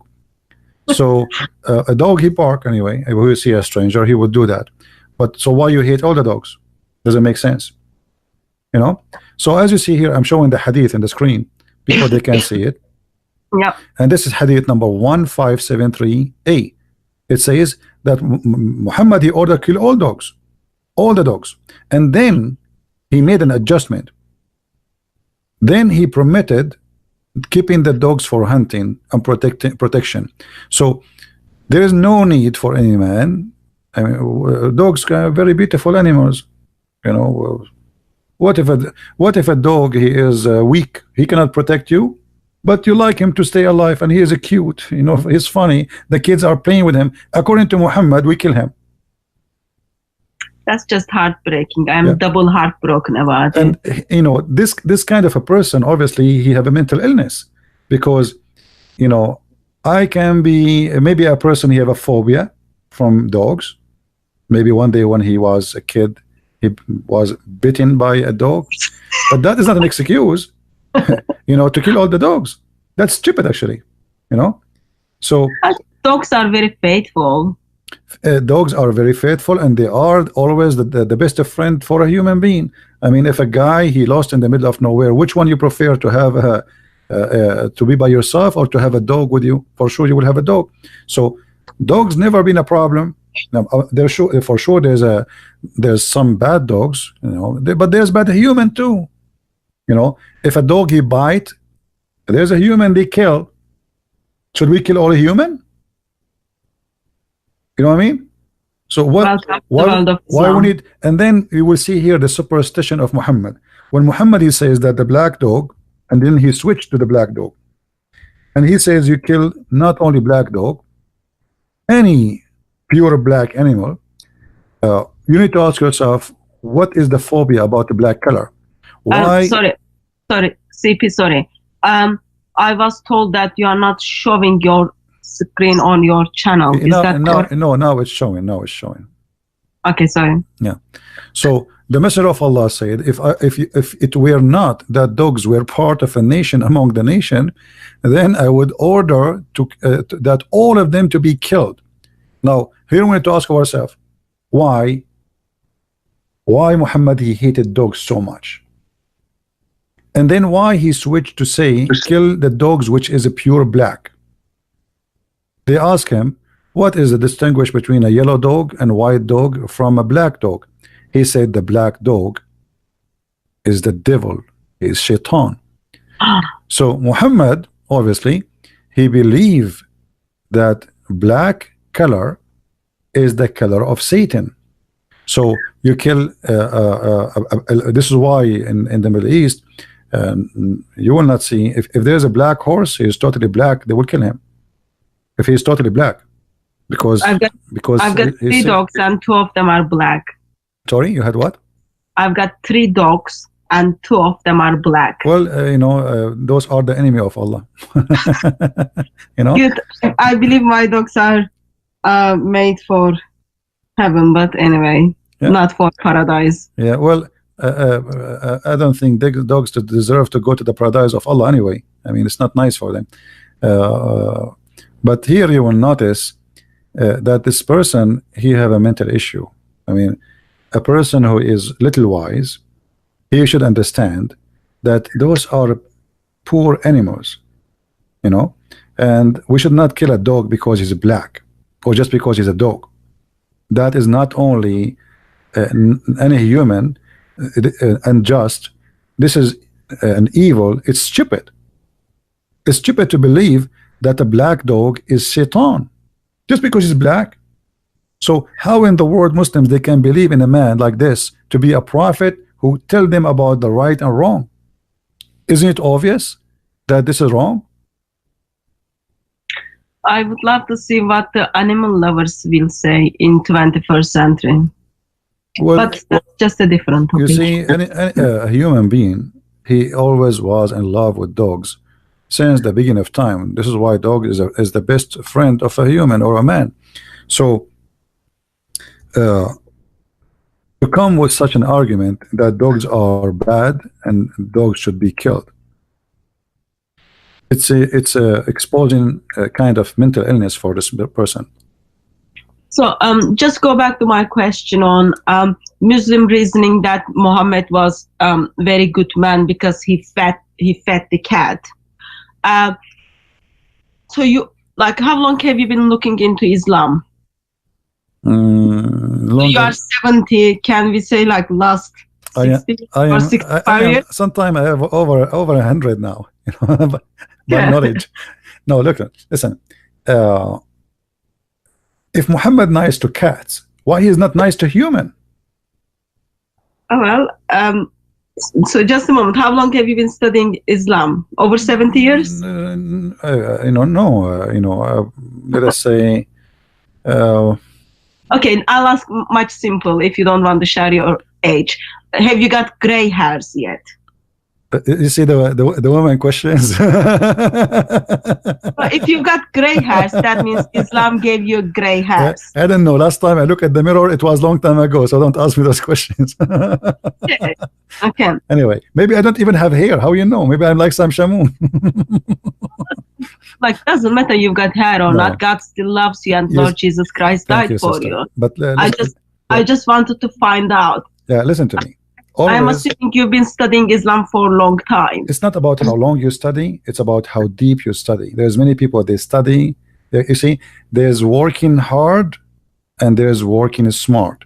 There's a person who works so hard, but he cannot accomplish. And there's somebody, he works smart, little, than the one who works so hard. So we need to work smart, not only hard. Okay, in your smart studying, have you got what would be your top 10 things, like if you force and really force that you come across that Muhammad was a good man because these top 10 things? Well, there's the top good things about Muhammad are evil, because if Muhammad, he did give milk to a cat, what about Muhammad letting the woman who insulted him and she is over 80 years old, let her go instead of cutting her to pieces? That's mean Muhammad is mentally ill, because you are merciful to the cat by giving her milk, but yet a woman over the age of 80, you cut her to pieces when she's alive. So that is a proof that Muhammad is mentally ill, because this is not a mercy, that's a madness. Like there's a guy who is a king who give his cat a milk, but then he throw you to the cat to eat you. His cat is a tiger. You know what I mean? So I have a cat and she is a tiger, and then I give my cat a milk, and now my cat, she is licking my fingers, and then after that I am so merciful to the point I will throw a human being in front of my tiger because the tiger is hungry. So now I am merciful. So Muhammad, he sacrificed mankind, yet they call him a merciful prophet. How many millions of people get killed because of Muhammad? Muhammad, he did give milk to the cat. But the question, how many millions can get killed because of Muhammad? So saving, so the Muslims are trying to fool us, saying Muhammad, he saved the cat, he killed millions. This is the point.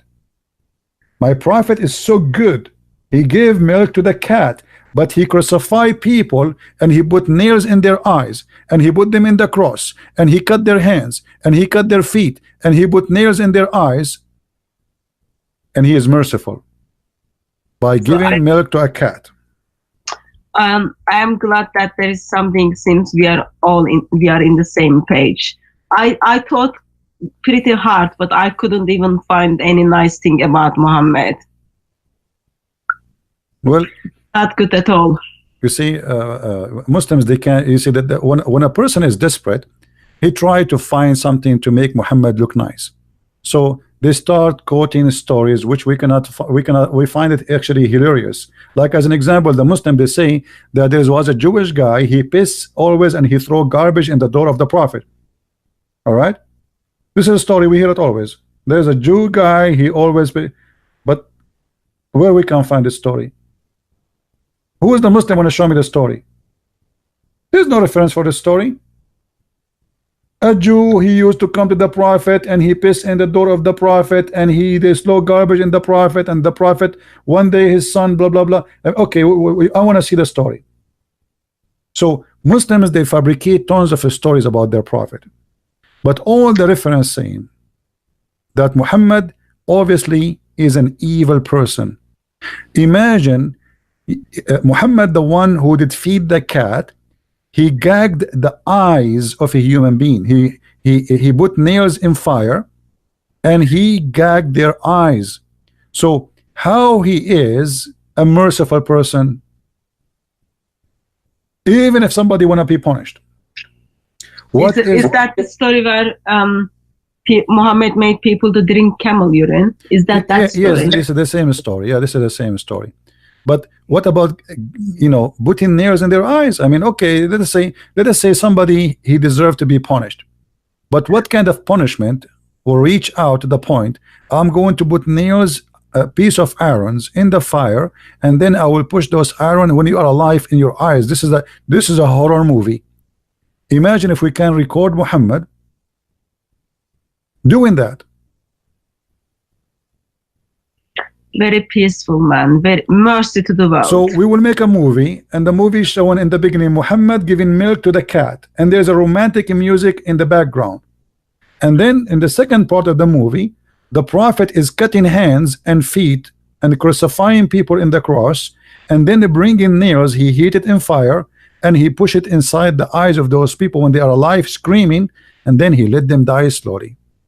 So here we go. This is Muhammad, who he did give milk to the cat. So you know, I believe Hitler, he used to have a cat too. You know, and he burned 6 million Jews, but he have a cat. Okay, I'm changing the topic. So go back to the paradise. I'm curious about paradise. It's not because I want to end up there, because I concern for Muslims who are hoping to end up there. So we do have those virgins. We do have those boys who are like hyper with their sexual desire. They are serving all those wines, yet they're not gonna get drunk. What else do we have in this paradise? What is paradise is offering Muslim women if they ever make to paradise, since they are not clever enough? Muhammad, he promised that Muslim women, there will be 70 time more beauty. But I find that this is very stupid promise, and I will explain in the screen why this is very stupid for those who want to use their brain. Imagine, let me do this in the screen. We have a woman, her name is Fatima. I'm typing in Arabic. Fatima. And then another woman, her name is Khadija. And then another woman, her name is Aisha. All right.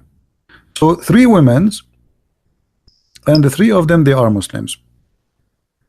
The first one, her beauty is 1 compared to the one after it, which means the one after it is twice more pretty, and the one after it is three times more beauty from the first one. Okay. Now if we give a beauty to all of them 70 times, you will notice that nothing changed, because Fatima, she will be 70 times more pretty,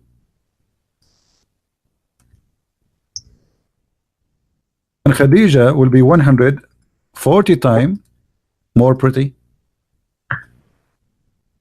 So people are not pretty enough in this world, and Allah is giving them anti-aging creams and making them pretty in equal level.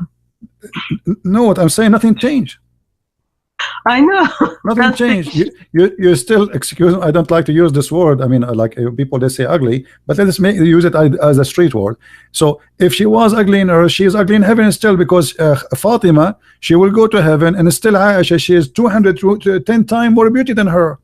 And Khadija, she is now 140 times, and now she is 70 times, so it is still the same. So what the point? And are they going to watch over their husband go and sleep with other people? Oh yeah, Allah will take the jealousy from their heart. So in the heaven, women, they will be like sex toys. They don't have feeling. So this is why they have no jealousy. They don't get jealous.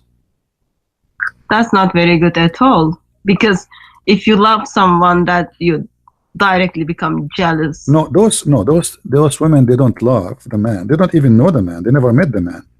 But they will be, weren't they their wives in this world? I'm talking about the like Muslim wife who makes the paradise with their husband. For example, those wife of jihadis. If when jihadi is going to intercede for them, let's say, sake of the argument, they make the paradise, what's going to happen to them? This is what I'm saying. Allah will take the jealousy from those women in the heaven. So the women in the heaven, she will not have any jealousy, even not only the virgins, all women.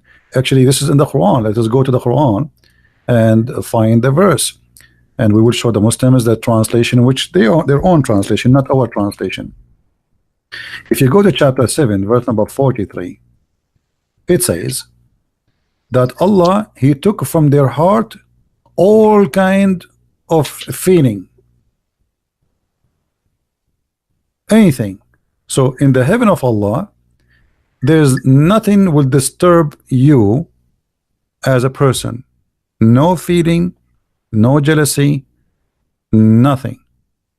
Same, same if you go in chapter 15, verse number 74. Like here, the translation is like making it, like translation here is sense of injury. What does that mean? Sense of injury. Sense of injury, like you will not be injured in a sensual way. So in the heaven of Allah, you will be reclining in your bed, and nobody have bad feelings. So there's no jealousy. I'm not sure as a woman if I think that's a good thing. I wouldn't say that's a good thing. If you don't, you see, Muhammad, next human is like, it's not about it's a good thing or not. I mean, this is a false promise anyway. And Muhammad, he is trying to explain to the followers. Obviously, one of them, he's asking him, how we will deal with those women. I mean, a lot of women, and I will have sex with all of them. They will be fighting. They will give me headache. So Muhammad, he wanted to make it okay. Don't worry. Allah will take jealousy from their heart, so they will not have any jealousy. So Muhammad always, his promises is a solution of problems human being he suffer from in this earth.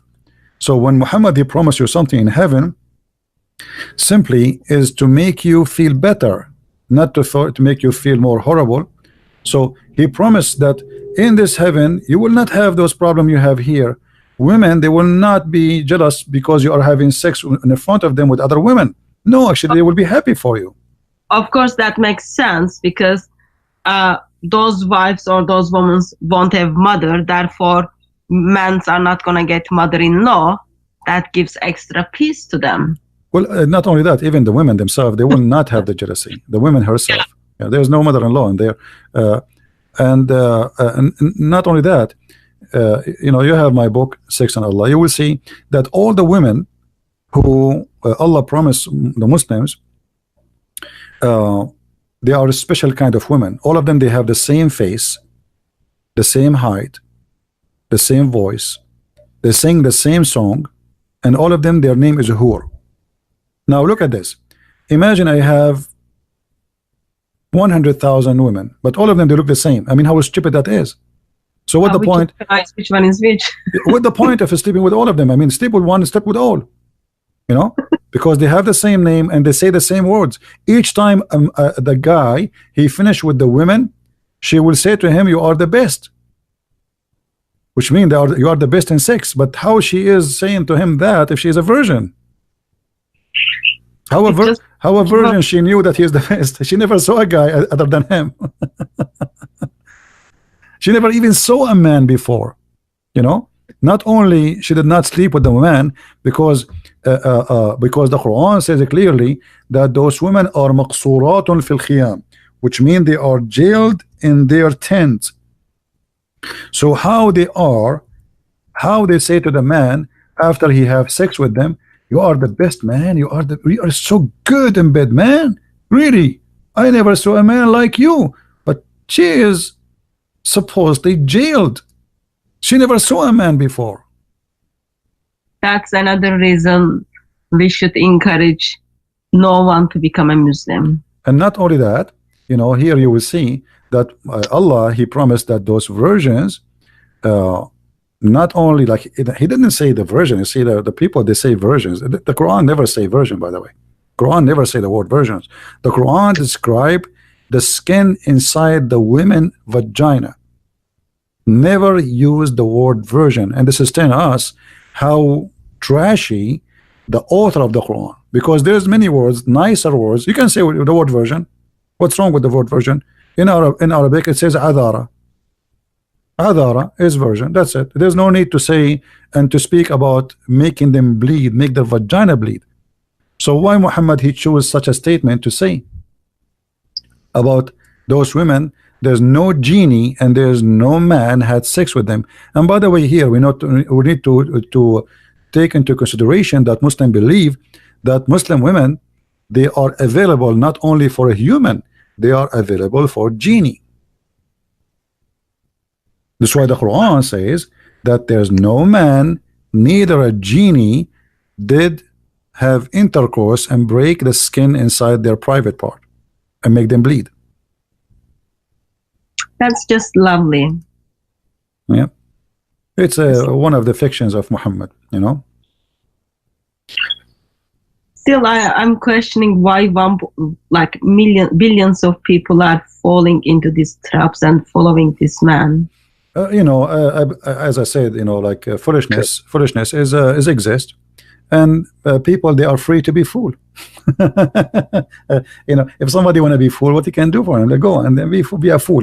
But what I know that even those who convert to Islam, they don't really stay long there. They, you know, after a while, because you see, Muslims when they promote their cult, they lie. So they might find some naive people who didn't know, and they fell into the trap as any scam. But as soon they wake up and they notice that what they told them is a lie, they leave. Same time, a lot of Muslims are leaving Islam. You know, there is a revolution now in South Africa, in Tunisia, Algeria, Morocco. People are leaving Islam as never before. So even in Syria, even in Jordan, even in Egypt, so Saudi Arabia, they are leaving Islam, big deal. But because of the nature of this cult, it's a gang cult. They don't announce themselves. If somebody convert to Islam, the Muslim, they will make 10,000 video for him, interview, conferences. They invite them. Allahu Akbar. This guy, he was like this guy. His name is Yusuf State. He was an idiot. But if somebody leave Islam, how many videos we see of him? No, none. Few people they make videos, and if they make it, they will be living in the West. I never saw somebody leaving Islam. Have you ever heard of a country have zero atheists? Islamic countries have zero atheists. There's no way. I mean, the whole country have zero atheists, but because nobody dare to make to say I'm an atheist. Zero. When Ahmadinejad, the ex-president of Iran, he came to United Nations, he says we have zero gays in Iran. Why? Because nobody dared to say he's a gay. They will kill him immediately. So in order to know how many Muslims between those who call themselves Muslims, give them freedom, and then we will know. As long as there's no freedom, I believe that those Muslims are not exist. You see, I believe in a Muslim who is a Muslim in England to be Muslim more than a Muslim who live in Saudi Arabia, because in Saudi Arabia he have no choice or chance to be or not to be. But a guy who live in England, he can leave, or let us say, he can go around it, or somebody live in America. But you live in Saudi Arabia, that's it. There's no way you can get around it. You have to say, I'm a Muslim. I did met with a girl. She was graduated from Cambridge, and she did become a Muslim. And she got married with the guy who make her to say Shahada. Okay. I met with her. You know about halal marriage? What? I met her where she was waiting for halal husband. And this girl is graduated from Cambridge. And somehow when she became a Muslim, she left probably her brain in somewhere else. She was waiting for halal husband. And she was thinking that's very okay and that's very good. Well, I just thought that was very ugly for someone who a woman, she joined a religion or a cult because of a man. She is not really converting. I mean, as soon he leave her, she will change and she will be turned a Hindu if the next guy is a Hindu. So whoever in the bed, I will accept his religion. This is the whole story. But this is not really, I mean, this is not about Cambridge and being a graduate from Cambridge not doesn't make you smart. That's because you are rich mostly, not because you are smart. Still in my mind, I had the idea that they are exercising their brain.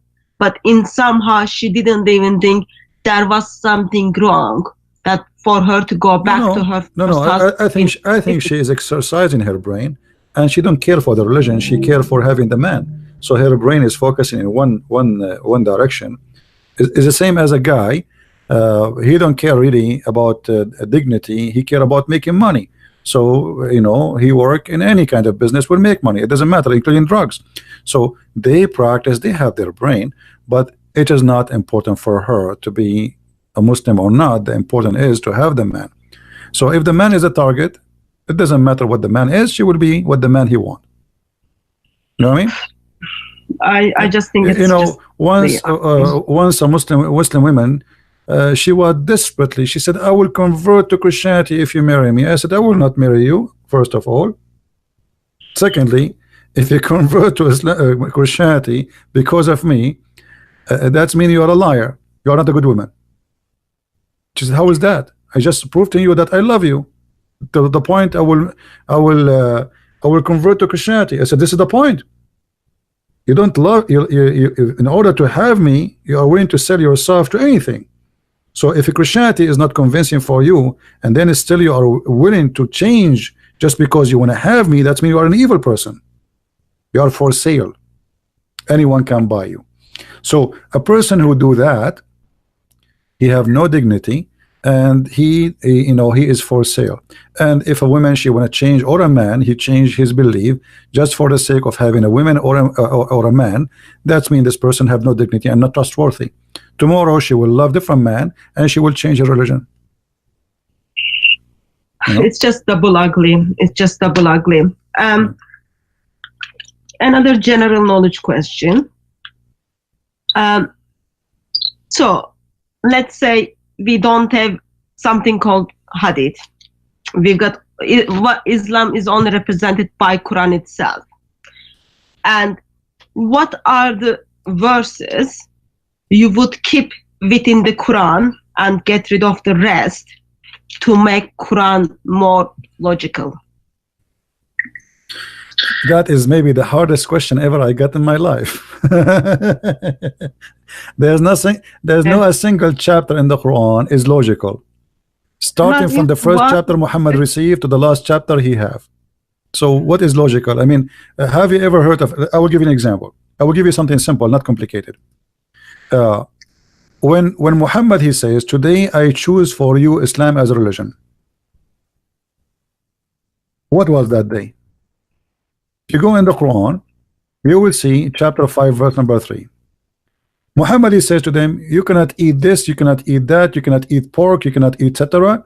And it's like saying you can eat falafel, you cannot eat pork, you can eat chicken, you cannot eat ham, you cannot etc. And then suddenly, after saying all those about food, suddenly he says, today I completed my favor upon you, choose Islam as a religion for you. Okay, hold on. Today Islam completed because you said to us you can eat chicken, you cannot eat pork. So what is the rest of the Quran? This is chapter 5, verse number 3. We have almost the whole Quran after. But today Quran, Islam is perfected. And how it's perfected? Because Muhammad, he said to me, you cannot eat pork. I mean, how serious that is. So how the Quran, how Islam can make sense? And this is a sentence, if it exists, it should be the last sentence in the Quran. The last thing, a person, he is like Jesus in the cross, he says it's completed. That's it, it's done. Muhammad here saying, this day, not tomorrow, this day, that's it. He's talking about the time. I have perfected for you your religion, completed my favor upon you, and have chosen for you Islam as a religion. So what is the rest of the Quran? So when you say to me, what is in the Quran makes sense? That is the hardest question for me, because nothing in the Quran makes sense. If we ask a Muslim, why in the Quran it's forbidden for you to eat pork, he do not know. I challenge the Muslim to tell me why. That's it. Quran says don't eat pork, but there's no explanation. Why I cannot eat this? Why I cannot eat that? No explanation. Not even the Hadith. Why there's no I cannot have fun? Why I cannot play music? Why I cannot play football? Even football in Islam is haram, by the way. Muslim today, they are not Muslims, they are fake Muslims. Everything they do today is haram. Every Muslim, he have a stereo in his car. Every Muslim, he listen to music. Every Muslim, he watch TV, and all of this is haram in Islam. All of this is forbidden. Art, pictures, cameras, all is haram. Muhammad, he said that a person who draw a picture, Allah will bring him in the judgment day, and he will ask him to blow in it as if he is going to create it, and he will torture him for that. And pictures by cameras is no different. It's haram. Muhammad, he says angels will not enter a house have a picture. So why Muslims have pictures? Find me any Muslim, he don't have tons of pictures in his phone, even the one who have a long beard. If pictures is haram, how Muslims they have pictures? And why they have it? Because simply they cannot practice Islam. Islam is a silly, stupid cult. So this is what the Muslims they do. They convince themselves, I am a Muslim, Islam is great, but don't ask me about the details. The details is stupid, and my prophet is stupid. So I'm not going to discuss details with you, but I'm a Muslim. But don't ask me why I listen to music. Don't ask me why I have a TV. Don't ask me why I have pictures in my house, when all of this is forbidden. So what is halal in Islam? To eat and have sex. That's it. This is the halal. There are 6,236 verses in the Quran, and there is none one verse you would keep to make Quran logical. That says a lot about Islam, though. Well, there is a verse in the Quran. We have to be honest. It's very logical. The one it says you can eat in your house, in your house. I mean, look how silly this cult is. Have you ever heard of a God? He needed to come with verses saying to its followers, by the way, you are allowed, if you are blind, if you are lame, if you cannot walk straight, you are allowed to eat in your house. And even if you are not sick or blind or lame, you can still in your house. And not only that, you can eat the house of your parent, and you can eat in the house of your aunts, and you can eat the house of your brothers. I mean, have you ever heard of a silly, stupid cult like this before? So this is a God. Obviously, he have nothing to do.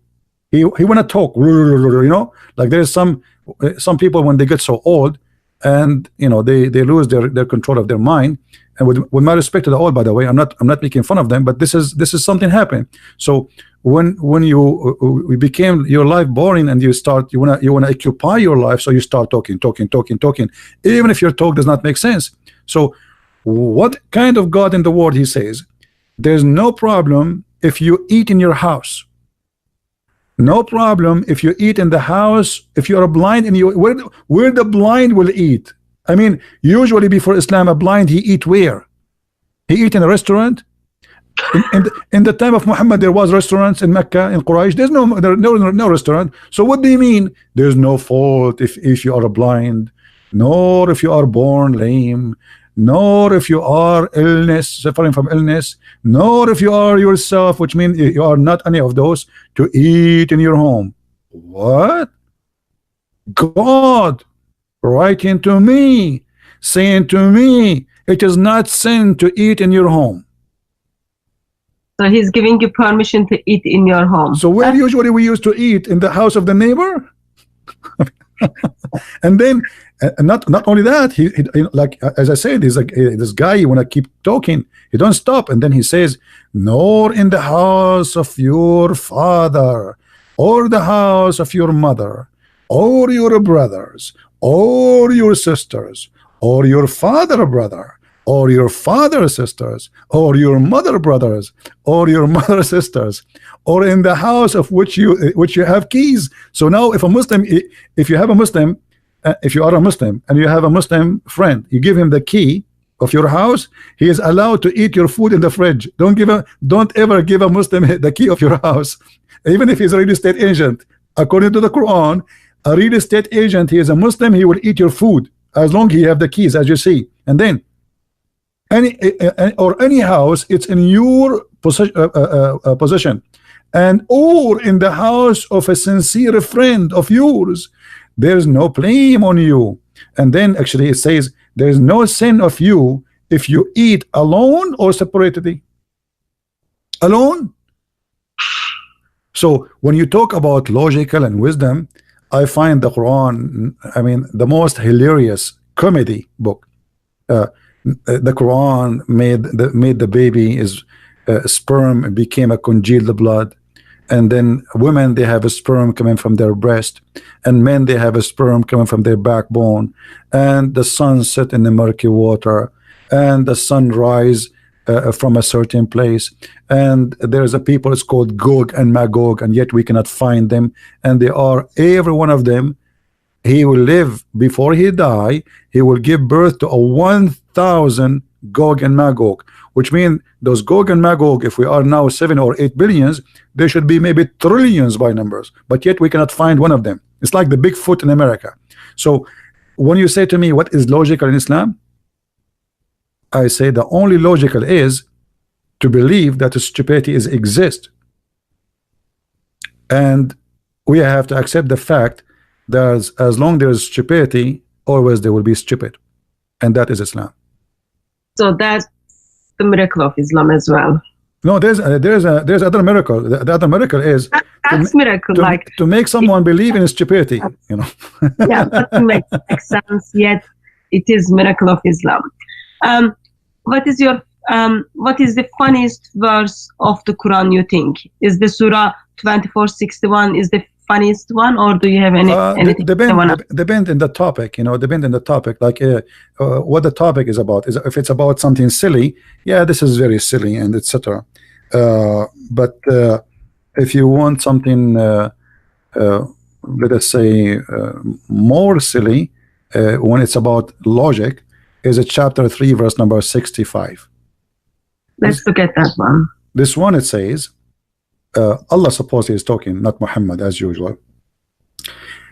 Ye people of the book, why dispute ye about Abraham, when the law and the gospel were not revealed till after him? Have you no understanding? Which means, are you stupid or what? So look how stupid the one who made this verse is. If the one who came after cannot dispute about the one who came before, so how Muhammad, who came at the end, he dispute about anything? Think about it carefully. I don't know how slow people are, but it's clear.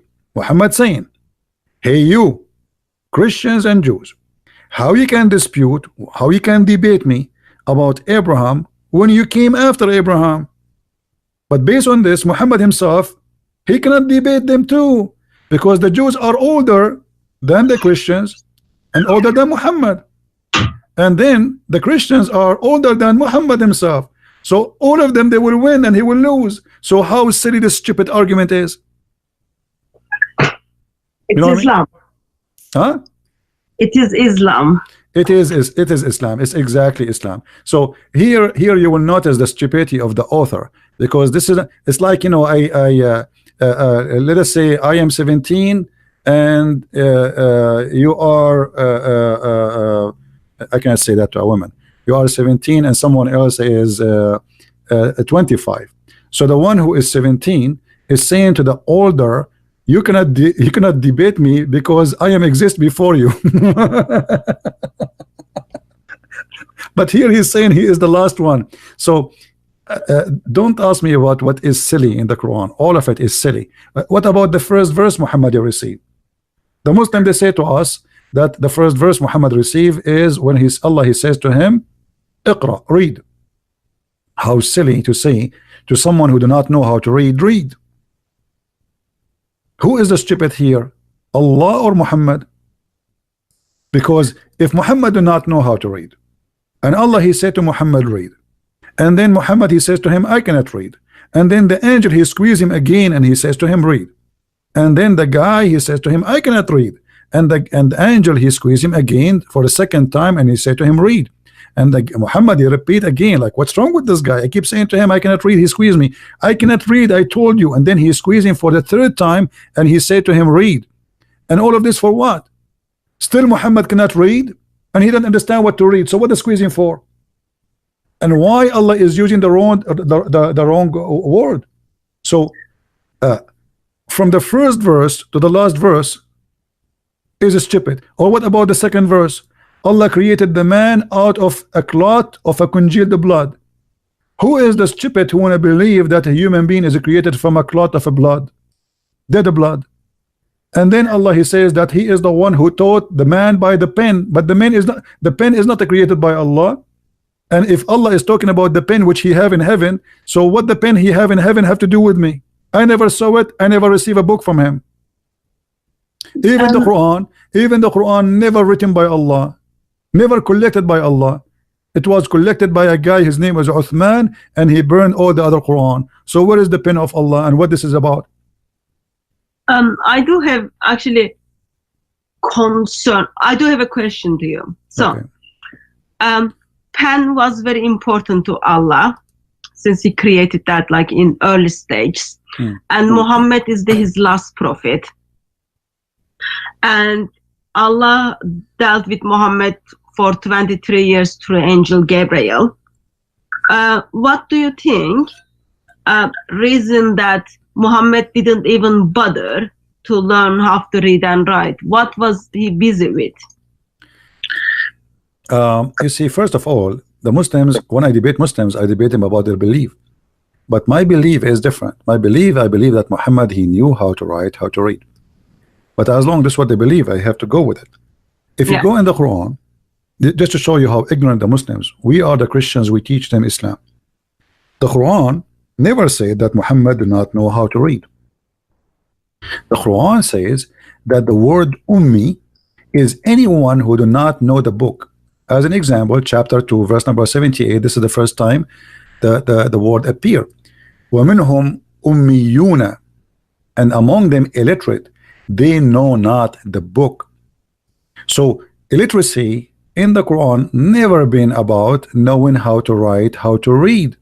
This is why we Christians and Jews are called people of the book. Why? Because we are not illiterate about God.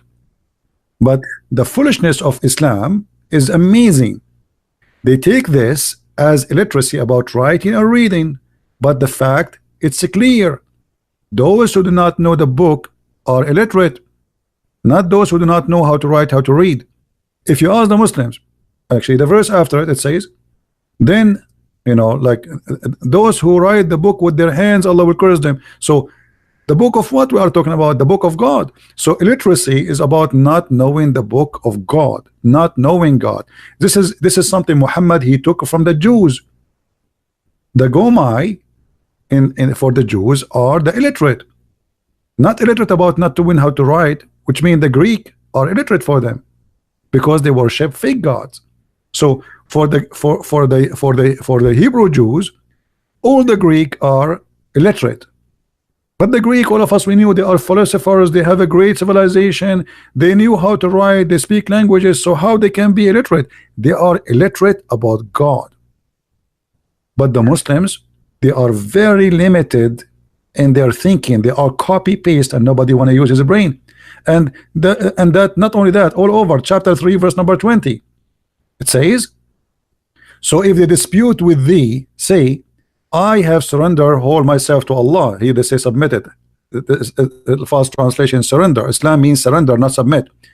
And then he says, and say to the people of the book, and those who they are unlearned or illiterate. Do you see it?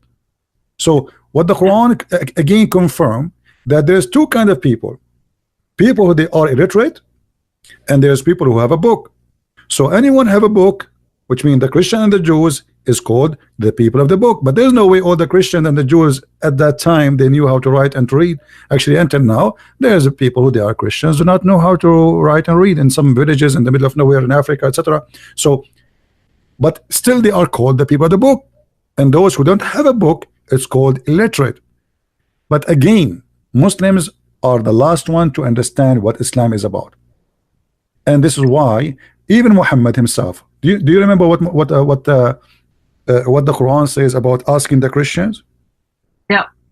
If he's in a doubt, he needs to ask the people of the book. Thank you very much. So why Muhammad himself? Allah told him, if you have a question about God, to know God, go and ask the Christians and the Jews. This is Muhammad. This is not Mimi Hijab and his nurse Ali Dawa. Muhammad himself, if you have a question about the true God, he have to come to Christian Prince to ask him, and he will receive the answer.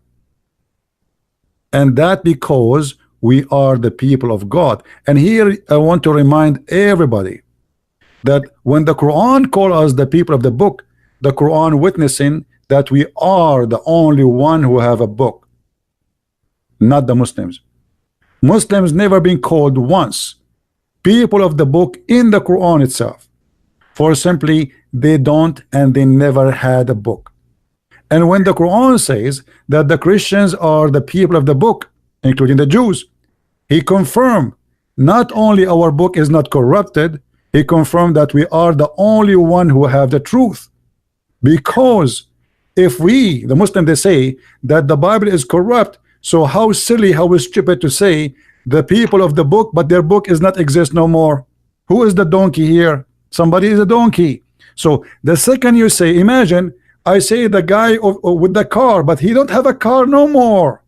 So how we can keep calling him the guy with the car? And we are talking about people in the time of Muhammad, not people after or before. So the people of the book, but do they have a book or not? Obviously they have. Otherwise, how you call them with the people of the book? And book of what we are talking about? The book of God. So the second the Quran call us such a name, we are giving an honor Muslims do not have, and Muhammad himself do not have. And as you see, the Quran confirm, if a Muslim have a question, if Muhammad have a question, he have to come to the Christian and ask them. And here there's a question which Muslims cannot answer. Why Muhammad he have a doubt in his heart about him being a prophet? He is the prophet. If Muhammad himself cannot believe he's a prophet, how in the world any crazy person will believe him? You know what I mean? Good question. If Muhammad have a doubt, he's a prophet. He's the one who been squeezed by Jibreel 3 times like a mayonnaise. So no ketchup came out, no mayonnaise, and still Muhammad he have a doubt after all of this. So half of the Quran is given to Muhammad, and yet Muhammad he have a doubt about himself being a prophet. And not only that, if you remember the hadith, where the hadith says that the prophet he tried to commit suicide many times. I mean, yeah. Isn't it obvious that Muhammad have a mental illness? A person who's a prophet of God, when I commit suicide, why? False God, false prophet. No, mental. He's suffering from mental illness. This guy, he need a shrink. He need to go and see a doctor. You know. So and you know, the Muslim, they say to us, the Prophet, he saw an angel. Okay, an angel who have 600 wings. But the Quran says that all the angels of Allah who sent to earth, they are either have 2 wings, 3 wings, or 4 wings. So how Muhammad, he saw angels with the 3 wings, with 600 wings? So Muhammad, you know, obviously is a very funny man, and maybe he didn't put his glasses on. no, this is Sahih Hadith. That's it. The Muslim, he believe, he says 600 wings. That's it. So he cannot change the number now. So, and by the way, how an angel can have 3 wings? I mean, this will be funny. The the 3rd wing is where? In his head, like a rooster. So praise be to Allah who created out of nothing the heaven and the earth. This is a Muslim translation. Who made angels, messengers with wings, 2 or 3 or 4. And by the way, here they put between 2 bracket pairs. That's a lie. There's no pairs there in the translation. This is why it was between 2 bracket. And by the way, even if that is true, 2, 3, 4, still how Jibreel he have 600 wings? I'm like more convinced in that hadith probably Muhammad wasn't wearing his glasses, therefore he didn't see well enough. Well, Muhammad, obviously, you know, I believe Muhammad is a person who is suffering from mental illness, and Outside of good vision.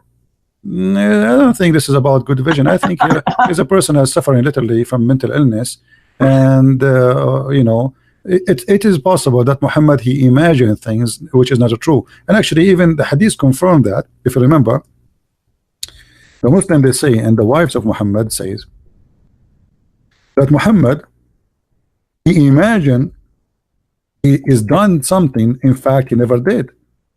Yeah. This is Sahih Bukhari. It says That was a bad one though. once the Prophet was bewitched, so that he began to imagine that he had done a thing which in fact he had not done. So now how we can guarantee that Muhammad seen an angel, not a zucchini? Because now the Prophet, he might see a zucchini, he think it's an angel speaking to him, or he might see a watermelon and he think the watermelon is an elephant. So a person, and by the way, when the Muslim, they say the Prophet was bewitched, that's mean I have the right to say Muhammad the bewitched. I'm not insulting. You see, if I say Muhammad the bewitched, am I insulting? No, the hadith says Muhammad the bewitched. So how he is a prophet yet he is bewitched? And you know what bewitched mean? If you ask any Muslim what bewitched mean, he says they put a black magic on him, but black magic is from shaitan. Okay, but how that can happen? Isn't it the Quran says that Allah said to the shaitan, you have no authority over my servants except the criminals and the bad and the evil one who follow ye. So in order for shaitan to put a black magic on Muhammad, he has to be an evil person, and that's what the Quran says in chapter 5 verse number 42. So Allah is prophesying about Muhammad in the Quran. No, Muhammad, Allah is not prophesying. This is Muhammad getting himself busted. Yeah, like he's just like telling, I'm now going to describe you about myself. Well, you see here, if shaitan have no authority over any Muslim, not only Muhammad, even normal Muslim, except the one who follow thee. So here, for Muhammad to be under black magic, he have to be following thee, which means shaitan. Otherwise, shaitan have no authority over him. And authority here mean you cannot do anything to them, you cannot harm them, you cannot make them follow you. Only one will follow you is those who they are bad, the criminals. So how Muhammad, he became under the threat, or he became under the influence of the black magic, unless he is following thee?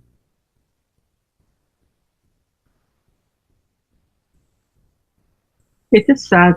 Like it just like as I hear more, as I see more, it just helps me to see how much this breaks heart of God, because there are billions of people are not aware of those things, or they are leaving their brain in somewhere and they messed up in this ideology. It is very sad for mankind.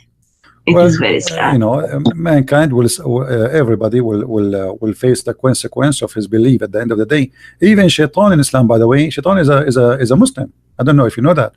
Shaitan, yeah, Shaitan is a Muslim, and he is a good guy actually. The same chapter we're reading from, chapter 15, verse number 39. Iblis, he said to Allah, because you put me in the wrong, because you made me do wrong, because aghwaytani, actually aghwaytani is not even make me do wrong, it's about you deceive me and you did lie to me. So Allah is the one who did deceive Shaitan. So Shaitan is a victim, and this is why you see Muhammad, I don't know if you know the hadith about Muhammad speaking about Adam and Moses are debating. Ah, yes. Okay. Yeah, it like I can't do something which I was predestined. Yeah. Right. So it's a predestiny. That means Shaitan himself, the plan of Shaitan is a predestiny too, because Shaitan here is just doing the plan of Allah. Allah, he made a destiny before he created Adam that he should be deceived, and Adam, he is saying, are you blaming me? Are you blaming me for an action which Allah had written in my fate 40 years before my creation? What does that mean? What exactly happened there? Shaitan supposedly he whispered into Adam and Eve and he deceived them. But that's mean not only we cannot blame Adam, we cannot blame Shaitan. For this is the plan of Allah. He wrote in the beginning, I will send Shaitan to deceive Adam. Adam will become a victim. Then I kick Adam out of heaven, for he is being deceived. And Adam here saying, you cannot blame me for that, because this is a destiny Allah he made for me even 40 years before my creation. Which mean, and Muhammad he agree that Adam was the winner of the debate. So which mean at the end of the day, Shaitan himself and Adam are victims of the games of Allah. The bad person here is Allah, not Shaitan, not Adam. So Allah did something which he's very good at, deceiving. This is why my book is the first book I made. It's called The Deception of Allah, because all of this religion is about deceiving. So why?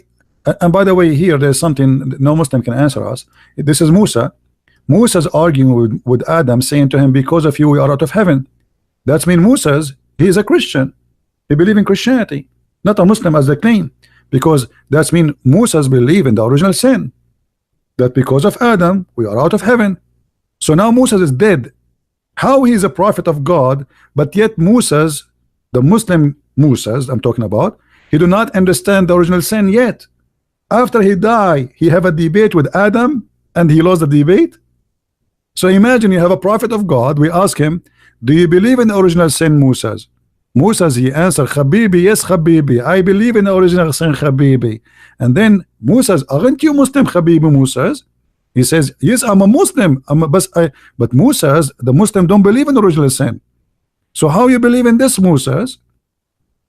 So when the Muslim, they say to us, Moses was a Muslim, that is a stupid thing, because here we go, even original sin is an idea which Moses believed in, and this is after he died. And by the way, when Moses he met with Adam, any Muslim can explain to us?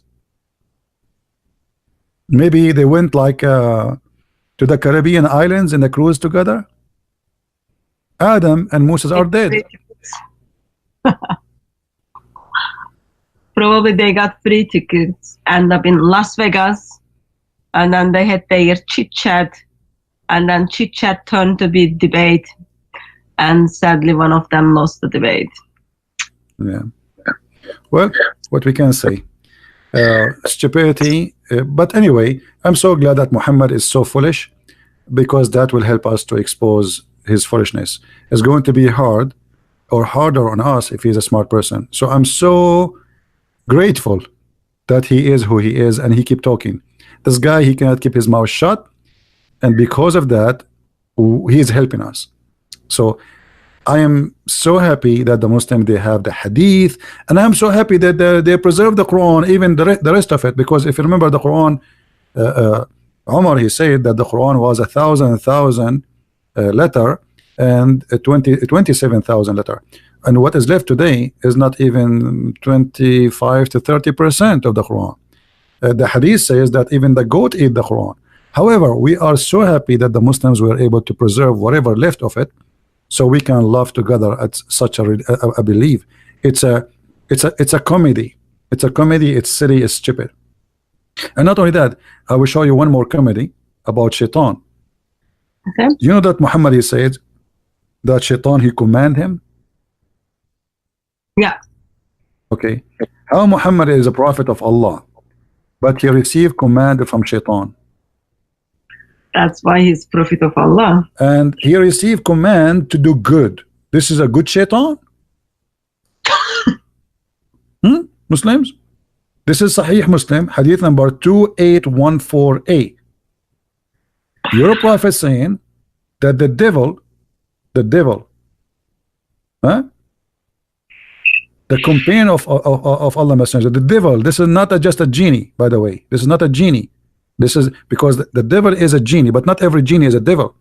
This is why your translation saying the devil. Do you see it? So this is the Shaitan. He is commanding your prophet to do good. Question: your prophet received command from Allah or from the devil? That's only Allah knows, I guess. Allah knows best. Well, it says in front of us, it says he does not command me but for good. So Muhammad, he obeyed Shaitan, but he claimed that the Shaitan is a good Shaitan. I never heard of a good Shaitan. If you ever met one, let's say hi to him. In world of Islam, you do have a lot. Yeah, so it's a silly. I mean, just read and you will laugh. And Muhammad, he confirmed that this is Shaitan. Even Aisha, she said to him, your Shaitan, he come to you, huh? And by the way, when Aisha, she said to Muhammad, your Shaitan, when Muhammad, he said to Aisha, your Shaitan come to you, this is a wife trying to play with the hair of Muhammad. And Muhammad, yet he says to her, did your Shaitan come to you? Why is that? Why if a wife, she want to play with the hair of the husband, Shaitan is accused? Don't you see, Muslim, that there's something wrong with this man? Because it's a lawful for a woman to touch her husband. It is lawful for the man to touch his wife. So why Shaitan is behind the touch of Aisha? Obviously Muhammad, he say things which is not right, because this is Allah. Allah, he put a desire in her heart, supposedly. Isn't it Muslim, they say that Allah, he made Aisha in love with Muhammad? So now Aisha, she tried to touch Muhammad. That is Shaitan who is trying to make her do that. How so? Well, we have Satan, which even comes between husband and wife within marriage. That's not very safe marriage, isn't it? Yeah, and Shaitan, he round himself around the penis of the man if you don't say a prayer before he have intercourse. What a Good for religion. Muslims. Good for Muslims. All right. Anything else, sister? No. What time do you want to go? Well, I don't know. It's getting late for you, isn't it? Oh no, I've got time until 3. It's just after 12. All right. So, but it's up to you. So you are the guest. I know. Do you have more questions? Look like you have a lot of questions. Okay? Look like you have a lot of questions. Okay. No, like when we find a brother who has knowledge and who is willing to share, we are here to learn. We are here to make use of it. Well, I'm happy to share, and you know, for me, I do my best, and all of us, we are a student in this life, and we learn. Learning is a process, never end. And the one who think that he knows everything, he's a fool. So, but we as a Christians been ordered in the Bible to read the books, and we have to be anti-ignorance. Ignorance is our enemy. This is what the Bible says. So, and we are not against Muslims, by the way. For me, I really I feel for them, I care for them, and actually this is why we are here trying to save them. It is the Islam which is dangerous for mankind, not the Muslims. Yeah, we are, you know, even Jesus himself, he said, I came for the sick, not for the healthy, you know. So we as a Christians, we should always care for the Muslims and don't think about them as enemies. I know that Muslims believe in us as enemies, but we should not go down to their level, because that will make Shaitan or Satan the winner. If I take the Muslim as an enemy and the Muslim already taking me as an enemy, who is the only winner here? Satan. And then we start killing each other. So we as a Christians, we should not allow hate, we should not allow violence, and we are talking against Islam. We are not talking about against Muslims. Muslims are victims of a cult and they need our help. So when somebody have an injury, be Christian and help him. That's what Christianity is about. You don't make fun of the injured, you help him. And here we are not here to make fun of a person. We are not talking about a person, we are talking about a religion. We are making fun of the devil himself, who try to fool people, make them believe in stupid things. So our enemy is the devil. And if you are a Muslim and you are listening, you should join me, not to be against me. And if we are wrong, show us that we are wrong. But don't take the order of the devil and use violence, because trust me, the second you are a violent person, you are not serving God. And this is how you should know that your God cannot be God. You see, if a Muslim, he have really a religion and he have a God, what kind of God? He says, kill them, Allah, he punished them by your hands. What about you say to your God, you punish them? What about you, Allah, you punish them? Aren't you God? What kind of God he need a poor person to go and die for him? Can't he do it? Why he want you to die for him? The God of the Christians, look at the different Christianity. God of Christians, he gave himself to save us. God of Islam, he wants you to die for him to save him. So if you are the one who can protect your God, how weak is your God? If your sword is the one who will protect Allah, what kind of Allah you have? God do not need my sword to protect him. When the soldiers, they came to arrest Jesus, Peter, he took his sword and he cut the ear of one of the soldiers. And Jesus, he ordered Peter to put his sword back, and he healed the soldier. That is God, my friend. He do not need the protection of anyone. Even though he knew they are going to take him and crucify him and he will be killed in the cross, but yet because he knew that death cannot take him, he overcome death. But yet he will not let you go and die for him, so you will save him if he is God. So if you believe that Allah is God, the first question you should ask yourself, why your God is disabled? He cannot protect himself. Why he need mujahideen? Why he cannot spread Islam without a sword? What about sending messengers to teach the words? Why Muhammad is the last messenger? Why? I mean, that's it. Islam is all over the world. A man, he can spread. How that can happen?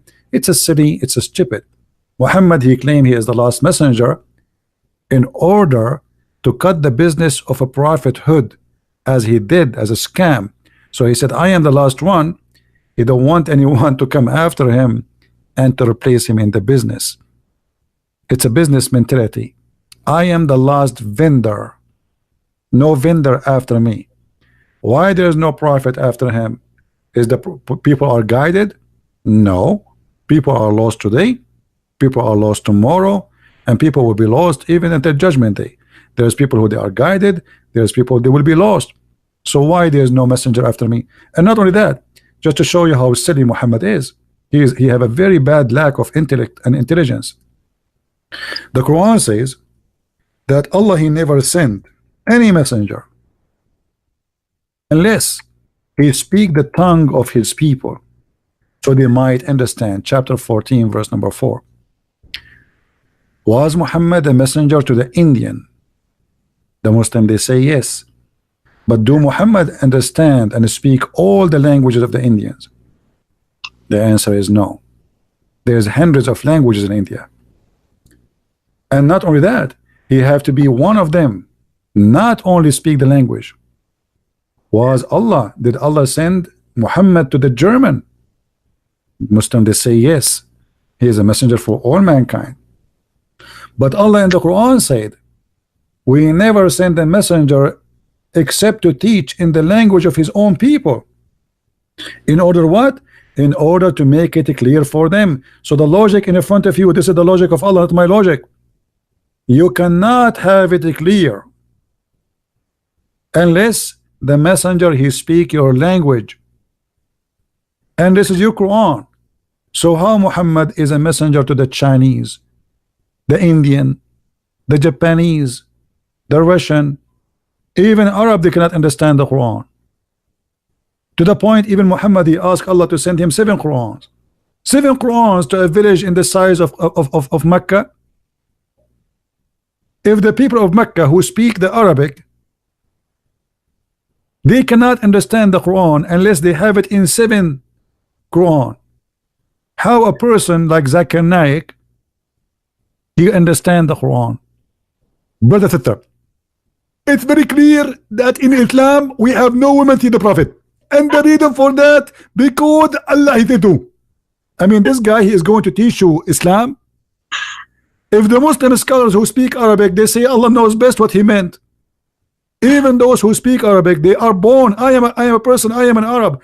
Arabic is my first language, and I suffer strongly to understand what this stupid Quran is saying. So how a guy like Zakir Naik, he can explain the Quran for you?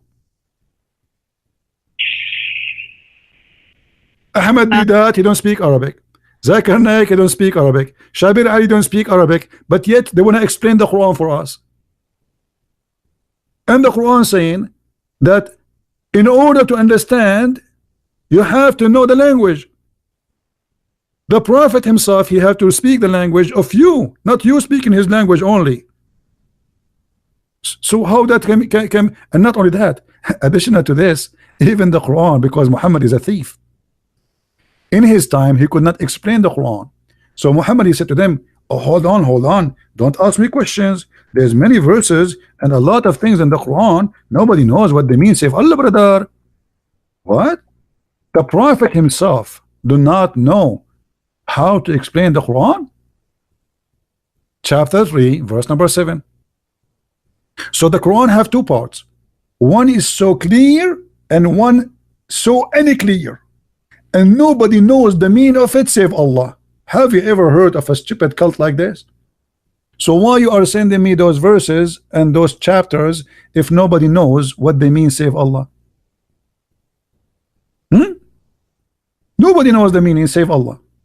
Okay, so Muhammad do not know too. Have you ever heard of a prophet? He do not know what the meaning of his prophecy. He do not know what is the meaning of the word he is saying. That is Muhammad. Why? Because he is a thief and he cannot explain things he said. So the only answer is, don't ask me, ask Allah. Nobody knows what they mean. Yet Islam is supposed to be very simple. Yeah. Anything else? No, I'm just very disappointed on Islam, and I'm very disappointed on Muslims. No, the Muslims are getting improved. Actually, a lot of Muslims are leaving Islam. You know, if you see, you know, in my Skype, how many Muslims they text me, they are out of Islam. It's actually the news is really great. I mean, they are really leaving Islam left and right, and you know, the internet is a disaster for Islam. The Muslims, they invested a lot of money in the internet, in YouTube. They make tons of thousands of movies and videos like science and Quran and etc. Blah blah blah blah blah. But it's still because it's fabricated. Not only did not help, it destroyed them. Because sooner or later, people will find out that this was nothing but a false claim. And then what will happen is the same as the shepherd. He used to keep saying, a wolf, a wolf. First time they come to him, second time they come to him, third time nobody believe him no more. So the Muslims, They claim that they have a wolf. First time, people believe them. This is in the beginning when the oil start coming. Second time, people believe them. This is before we appear. Third time, people they notice that this was nothing but a lie. And now all the videos which the Muslims they make about science in the Quran, it turn against them. Because if Islam is a decent religion, why Muslims cannot be decent and say the truth about what is written in the Quran? Why they fabricate scientific miracles when it is the opposite? The only answer is the father of all lies is Satan, and those who do lies, the lies of Satan, they are following Satan, not God. So if you are a Muslim and you fabricate a video claiming that there is a science in the Quran, you should know first, not me, that obviously you are following Satan. Because the first question you should ask yourself, why I'm lying to make my God look right? If my God is God, you know what I mean, guys? Why I need to lie to make my God look good? Why God cannot make it good? He's God. So what kind of God he need my lies to be promoted?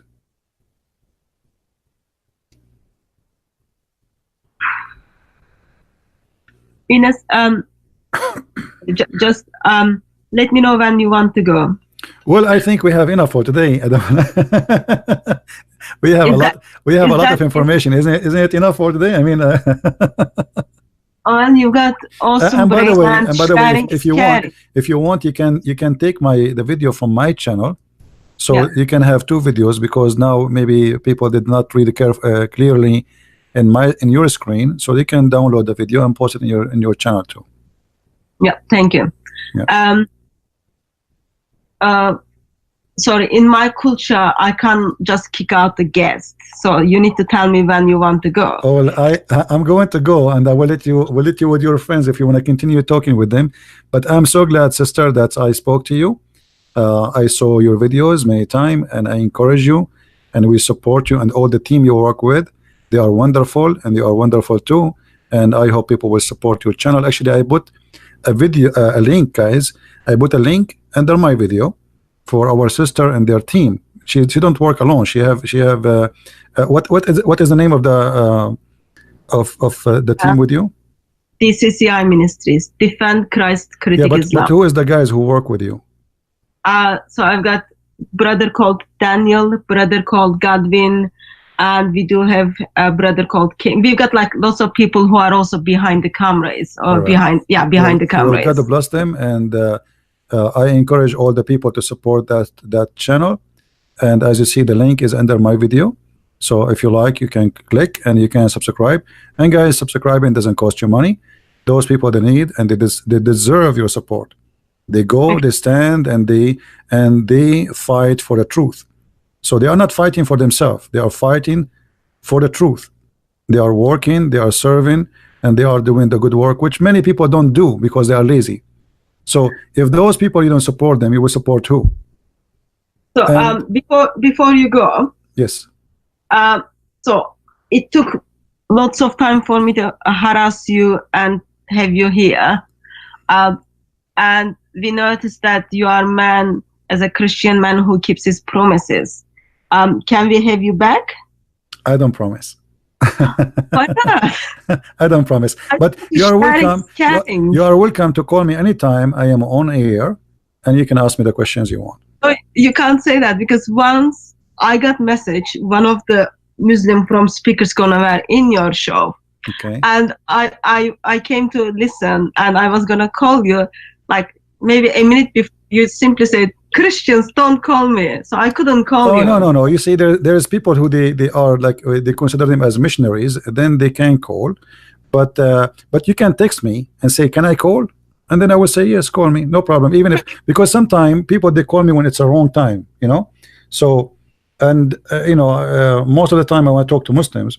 But now we change the way we are doing things, because we don't want just the kids to call us. We want someone who claim to be professional, sheikh, scholar to call me.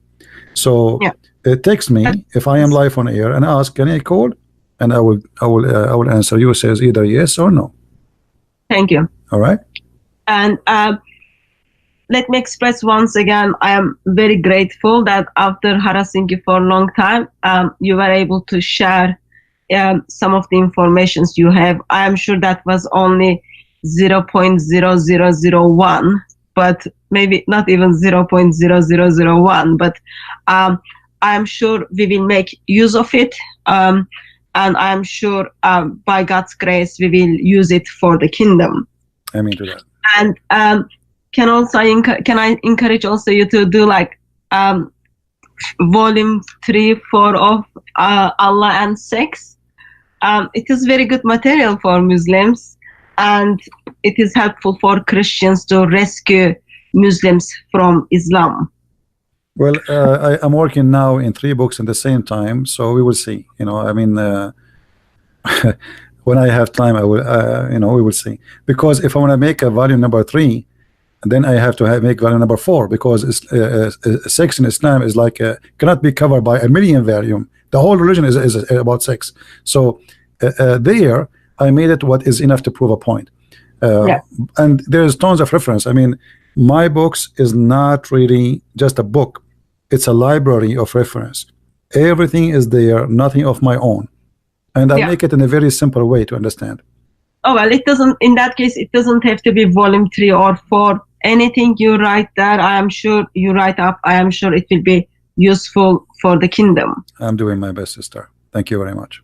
And once again, thanks for joining us. May Lord bless you and keep you safe, and give you a little bit more compassionate for Christians mainly. You are handling Muslims well, but for Christians. And I'll be in touch with you through probably Skype. All right, sister. Take care, and say hello, and God bless to all your team with you. Thank you. Take care. Thank you. Bye-bye. Bye-bye. All right. All right, guys. Great people. And please don't forget to subscribe to their channel. Support them. I left the link for you there under the video. They deserve your support. And always when you see someone doing a good work, just do what is right. You know, do what is right. I think we are done for today. Anything else? Anything else? Yeah. You know, like, what I don't like about us as a Christians, if a Muslim doing what those guys doing, you will find that in less than 10 days he will have 10,000 subscribers. But when a Christian he do that, his subscriptions goes like maybe 5 a day, 2, 3. I mean, why? What we will lose? Like, I mean, nobody's asking you to pay them money. You just subscribe, support them, post a comment, give a like to their video. They are doing a great job. So you as a Christian, you should not, I mean, you do not need somebody to tell you what to do. You should be always able to do the right thing.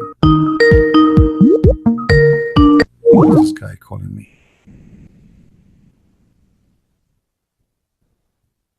Don't call me without permission, otherwise I will block you.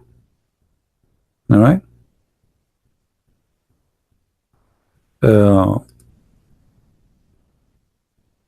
Let us see here. Yeah. Anyway,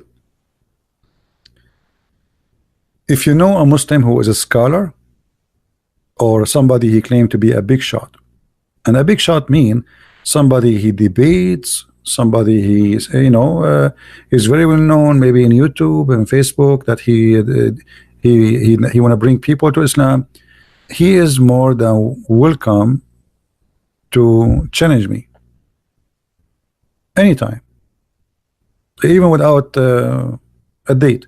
All what you need to do, he posts in his Facebook, and don't give me and don't send me link of Facebook of a kid he posts in Facebook, I want to debate a Christian prince.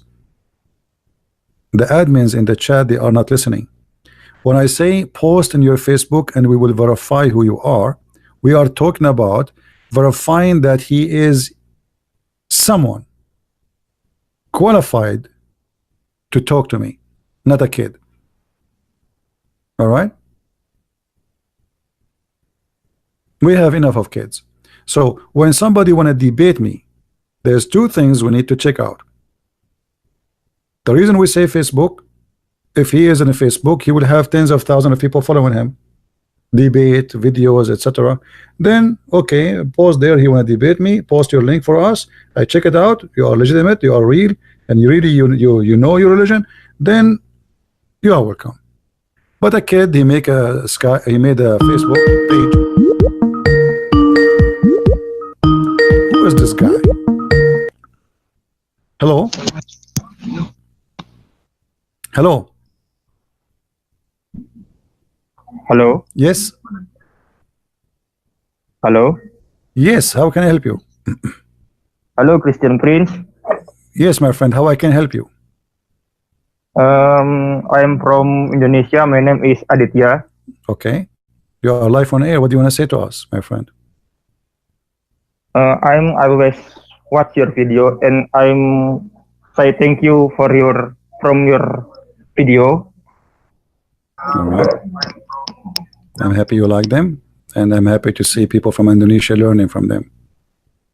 Yes, but I have request from you for you. All right. Can you make video about the Messiah in Old Testament? The Messiah in the Old Testament. Al-Masih. Okay. In the Old Testament. All right. Yes, it's for Jews, because we know Jews don't believe Al-Masih. No, you are wrong. The Jews, they believe in the Messiah. Who said they don't? The Jews today, they are the few who left, they did not believe, but the majority of the Jews already, they became Christians. You know, isn't it all the apostles of Jesus are Jews? Right? Yes. All the apostles of Jesus, no. So it's wrong to say the Jews don't believe. Those are the one, the left, they are the minority. The majority already, they became a Christian. This is why after 2,000 years after Jesus, still we have less than maybe 25, 30 million Jews. Why? Because the majority, they became a Christians. So people wrongly think the Jews still do not believe in Jesus. Those are the minority. Few of them don't. All right. And not only that, actually, they are coming to Christ. I mean, I predict that Israel, maybe in 30, 40 years from now, the majority will become a Christian nation. It's not going to be a Jewish nation no more. Okay. Right. Yeah. But anyway, I will explain maybe in the coming video when I go live on air about things in the Old Testament about Jesus. No problem. Yes, thank you. Because I have a Jewish friend, and they not believe Jesus is Al-Masih. Yeah, he's a Jewish from where? From Indonesia? Yes, in North Sulawesi. I'm Christian, and always discuss with Jesus. Why you not believe Jesus is Al-Masih? Yeah, my friend, he is not a Jew. Those are people. He's an Asian person, right? Yes. Okay, how an Asian can be a Jew? I mean, this guy is being silly now, because a Jew is not just a religion. The Jews are two things in the same time. It is an ethnic and religion at the same time. So to be a Jew, to be a Jew, the word Jew actually is about being from a tribe. So how this guy is an Asian, and I saw that in the Philippines too. Somebody, he think he's a Jew. I mean, they are fooling you and making you believe now that you are a Jew. You are not a Jew, and you cannot be a Jew. A Jew is somebody is born of a mother. She is a Jewish woman, and she is from the tribes of the children of Abraham. So how somebody is from Asia, he convinced himself he's a Jew?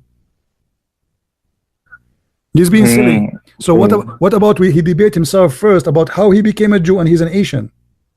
Can you become a Jew? Can I convert to Judaism? You cannot. Judaism is not a convert religion. You cannot convert to be a Jew. You know what I mean? Oh yeah. So yes, I know. This guy, before he's trying to debate you about the Messiah, ask him how you became a Jew. You are an Asian. He must be very silly, and he is suffering from lack of knowledge. Ask him, do you know even what a Jew mean? What a Jew mean? Is that somebody just believe in Moses? No. To be a Jew, you have to be from the nation of the Jews. You have to be from the Hebrew. You have to be from the people who crossed the sea. You have to be from the children of Isaac. Are you from the children of Isaac? Isaac is a Middle Eastern. Are you? You know what I mean? Yes, I know. Isaac is Middle East. To be a Christian, you can be an Asian, you can be black, you can be an Indian, you can be, but you cannot be a Jew and yet you're an Asian. It's obvious. It's a lie. Yes, Christian Prince, but I just want answer from the Jews. No problem. And see, the Jews, they always rejected Christian belief. No problem. No, just what I'm saying to you, the Jews don't really reject the Christian belief. The majority of them, they are Christians, and they call themselves Messianic Jews. Messianic Jews. Yes. There's a lot of, most of the Jews already are Christians. All the apostles of Jesus, they are Jews. So wrongly people think that the Jews rejected Jesus. It's not true. The fact we, including me and you, we learned about Jesus from the Jews. It is the Jews who taught us about Jesus. Yes, from Al-Hawariyun. No, this is a stupid name in the Quran. We don't believe in it. Yeah. Anything else, my friend? No. Yeah. And next time, before you call me, please ask me if you can call. Don't just call me right away, because sometimes it might disturb my topic. Just ask me before you call, so I will let you. I'm sorry, Christian Prince. No problem, my friend. Take care and say hello to all the people of Indonesia, and I love you all. All right? Okay, thank you. Okay, take care.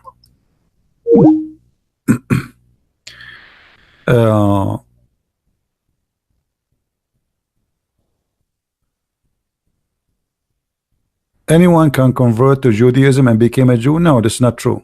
You cannot. You cannot. You know, you cannot. Those are the children of Israel, and they are called that because they are the children of Israel, not because they are the followers of Israel. You know what I mean, guys? Even the Quran, even your city book, call the Jews the children of Israel. That means they have a lineage. They have a lineage. Hey, Raphael, so what if you are a Jew? My friend, are you a convert Jew? Because Jews today, they are outnumbered, and Judaism is dying, so they are accepting anyone to convert. I saw some people trying to convert people to Judaism in New York, but this is fake, this is false. You cannot.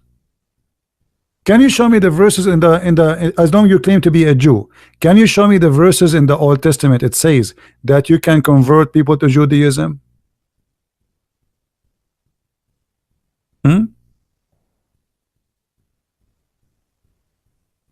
What do you say?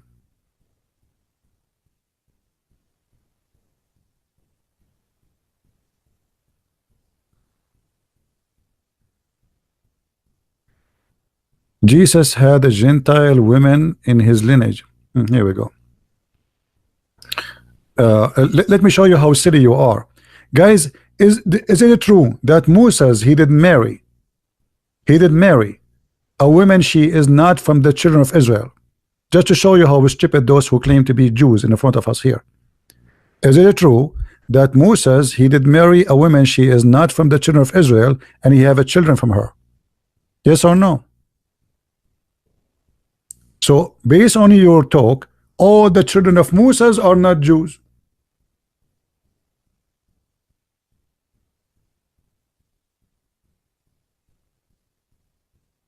Right? To be a Jew, you have to confirm your lineage in the blood, either from the mother or the father. Secondly, Jesus, we don't believe that Jesus is the son of any man. That's why we are Christians. And I will let Jesus himself answer you. Isn't it Jesus said to the Pharisees, people like you claim to be a Jew, what do you say of the Messiah? What do you say of Christ? They said he is a son of David. Right? He said, well, if he is the son of David, then how David called him Jehovah? And this is in the Old Testament. How David called him, how the Jews call David, he called the Messiah Jehovah. So obviously you don't even know what is written in your book. And when you debated, or your grandfather, if you are claiming to be who you are, they have an argument with Jesus, they could not answer him. How you say he is a son of David, yet David called him my God. So I find that those who claim to be people of or they claim to speak of knowledge, they have no knowledge, sadly. And I don't believe you are a Jew. What about you give me a call? You want to call me? Do you like to call me, my friend?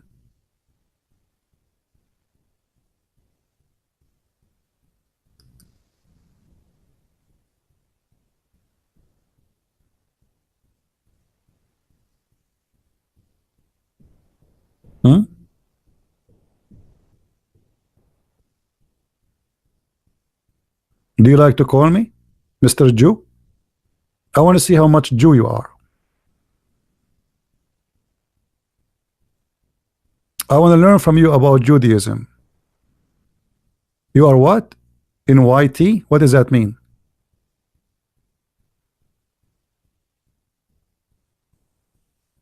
What does that mean? Okay. Yeah, obviously you are a fake Jew. There's a guy, he claimed to be a Jew, rabbi. He called himself to Eva Singer. Go and see how I got him busted so easy.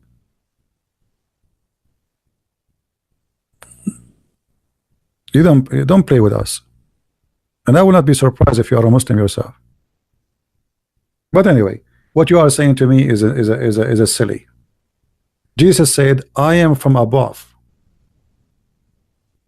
My kingdom is not in this earth. You are from down this earth. I am from above. And the Old Testament confirm that David called the Messiah Jehovah. So how he is Jehovah called by David, yet he is from a lineage of, as you say, the women who is Gentile. That does not, still he is Jehovah. And Jesus is born of a virgin. Now some of the Jews, they say the Messiah, or the prophecy about Christ, that he will be born, he is not going to be born of a virgin. The Bible, the Old Testament says that he will be born of a young woman. And here you will see how silly those who claim to be Jews are. Anyone knows why? Anyone knows why? You know, sometimes the Jews are no better than the Muslims when they come to be silly.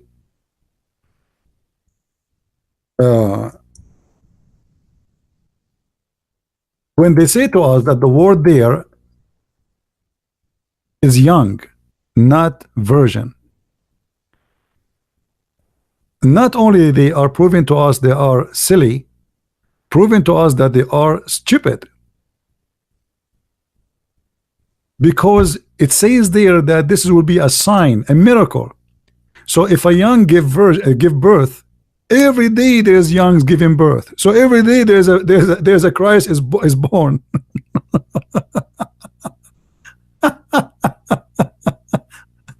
You know what I mean? So in order for that, in Isaiah chapter 7, to be considered a young, that means you have to have a younger brain of a stupid person. Because how that can be a miracle? How that can be a sign of God? If it is just about a woman, she is young giving birth. Do you know how many young women they give birth every day? So how that can be about being young? So the verses there is very clear. This is a sign. It's a miracle, which means something never happened before, not something happened every day. Let us read the verse together just to show you how silly those who call themselves Jews. Therefore, the Lord himself shall give you a sign. Do you see a sign, guys? Do you know what sign mean? What sign mean? It's a miracle, right? It's something never happened. A sign. If we change here the translation to the way the Jews they try to make it, they say it's not, doesn't say virgin, a young. Where is the sign if a young she conceive a son? There's no sign there, no more. Because young women, actually they are women, today they consider them children. Actually, if you are like 13 and you have your period, if you have 12, even some of them they might be like, you know, like 12, depend in the child, I mean the person. So if she have her period, she have sex, she will have a child. So where is the sign here? Where's the miracle? The verse confirm that this is a miracle, a miraculous birth, and the only way for it to be miraculous if it's a virgin, not if it's a young. Any young woman, she can give birth. Why not?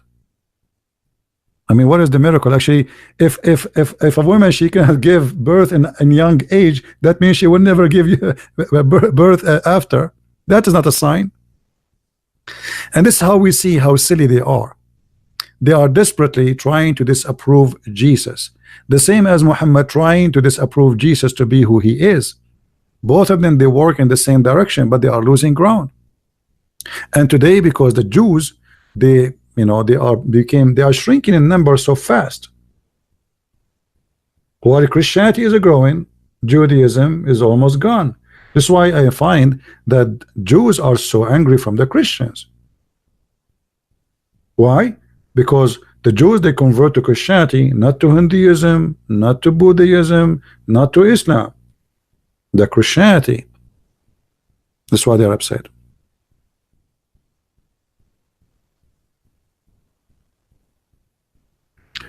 My friend, the Cloudy, I do not speak Hebrew, but even if you see that, just to show you the silliness, all the Christians who speak Hebrew, including the apostle of Jesus who speak Hebrew, including Jesus who debated about that, he don't speak Hebrew too. In the time of Jesus, the Jews could not refute Jesus. So if you think you are the only one who speak Hebrew, you are mistaken. Same time I went with you.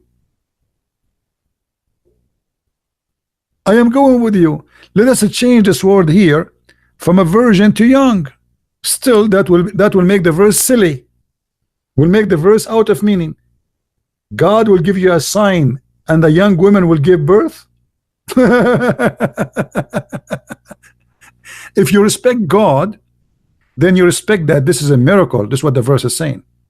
And there is no way it is a miracle because a young woman she gave. She is a woman anyway. Right? Those who they claim that the translation is wrong, they say young women. She is a woman. So what is the miracle of a woman she gave birth and she is young? That's not a miracle. She's a woman already. You know what I mean? This is why I find that when you know, I don't know, sometimes I feel sorry for those people who argue, because I find that they have a low IQ. They have a lack of intellect.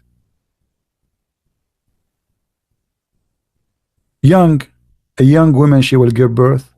Okay, my grandmother, she gave birth when she was young, very young. She was, I think, 90.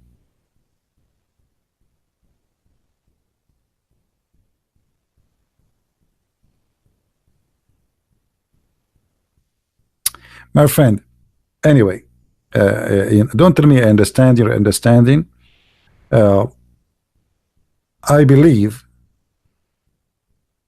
if you have a knowledge, then you should be able even to talk to the Messiah, and you have to be able to refute him. I saw many rabbis making videos against Christianity, and they made me a better believer because I found them, they are lying and they are deceiving people. As an example, I saw a rabbi, or he claimed to be a rabbi. He says the word echad does not mean anything except one. But the Bible says that the man and the women, they get married and they became echad. And this is exactly the same word we have in Arabic. And here you see that they claim to be a rabbi, but they don't respect themselves. Be honest. I mean, how people respect you? You are a rabbi. Simply, it's a business. And they are defending Islam, by the way, speaking against Christianity. They will not dare to speak against Islam. So those rabbis are satanic. They are not Jews. The real Jews will not do that.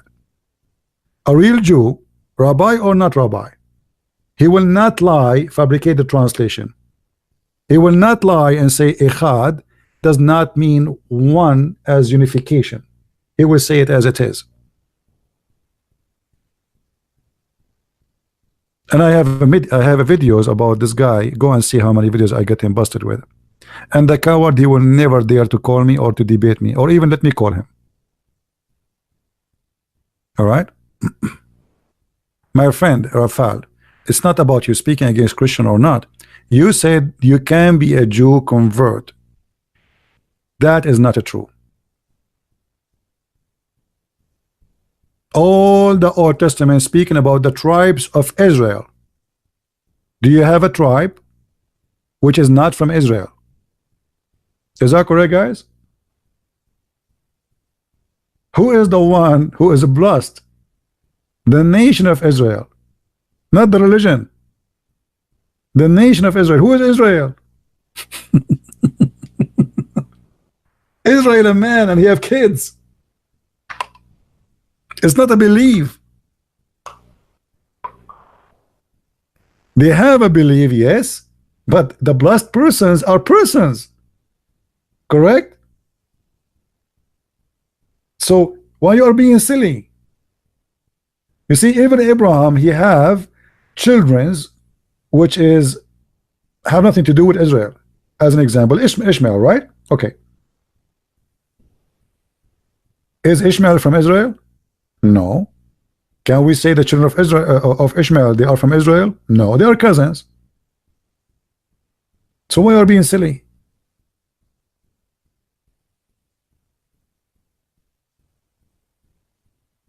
Was Jesus a Jew? No, he was not a Jew. I just quote for you what Jesus said. Jesus said, I am the God of the Jews. And even David, he quote that. David, he said that he is the God of the Jews. He is Jehovah. So how Jesus will be a Jew? He's born between the Jew. He's born from a Jewish woman, but he is the God of the Jews. That's why he says, I came to my people and my people rejected me. But in the same time, he said, my kingdom is from above and you are down from earth. So obviously I mean obviously you do not even know what Christianity is about, because how you say that Jesus was a Jew if the Christian believe that he is the God of the Jews? Isn't it, guys? Isn't it Jesus says before Abraham I am? Okay, let me ask you, was Abraham a Jew? If he is exist before Abraham, and Abraham, he saw my day. And look at the Jews, because they are silly, they could not understand who is he. They said, how you can be, what do you mean, Abraham, he saw your day and you are not even 50 years old? So he is the God of Abraham, not only the God of the Jews. He exists before Abraham exists. He is the Alpha, he is the Omega. So when you say was he a Jew, obviously you are the same as Muhammad, who think that the Christian, they believe in the Trinity as Mary and Jesus and Allah. Obviously you don't understand Christianity.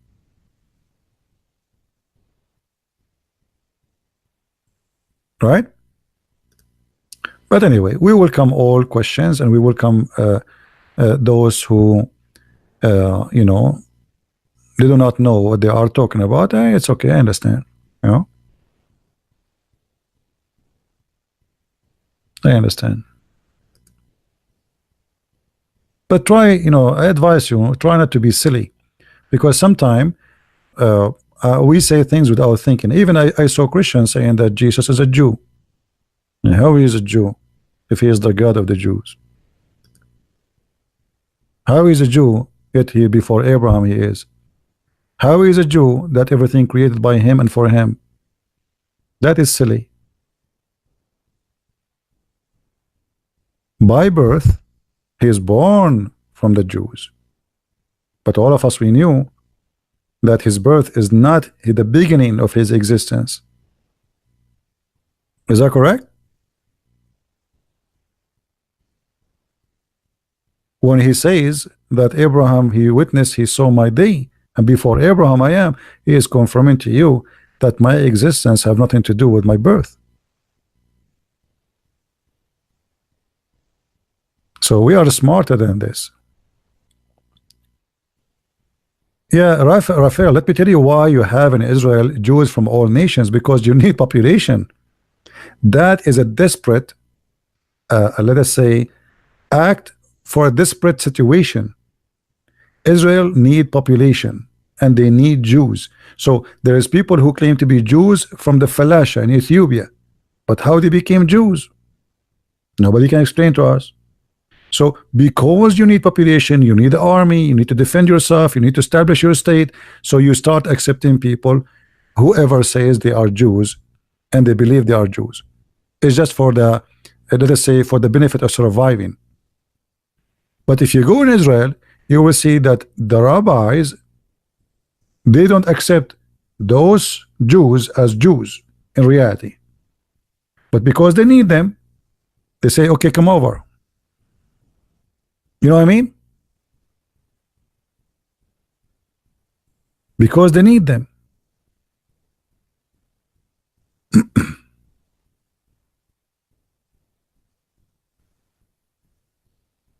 No, Jesus is not. You know what a Jew mean? Like, look, those people do not understand what Jews mean. What a Jew mean? This guy Georgian, he says Jesus is a Jew because of his human nature. So if because of a human nature that will make you a Jew, that will be strange, because the human nature of Jesus exists before his birth. When Jesus says before Abraham, and Abraham he saw my day, isn't it Jesus speaking about God? He came to Abraham as a man. Is that correct, guys? People, is that correct? How Abraham he saw my day? God, he came to Abraham as a man. So the nature of man, God, exists before his birth. He came as a man. So you're being silly. Before the Jews exist, he came as a man. But people don't want to use their mind, what I can say. All right.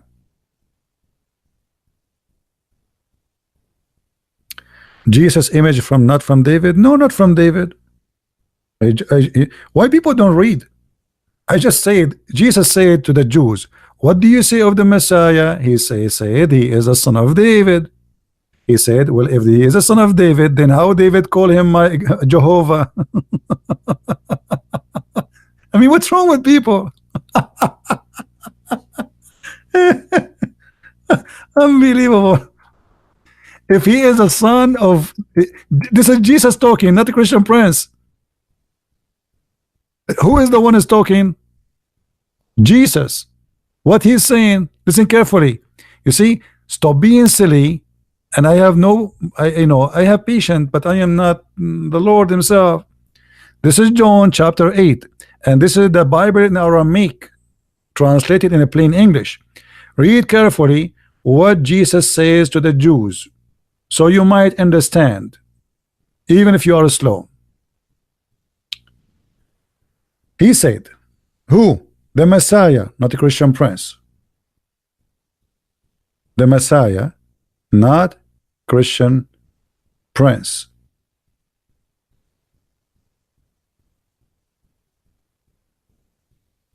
Let us read together and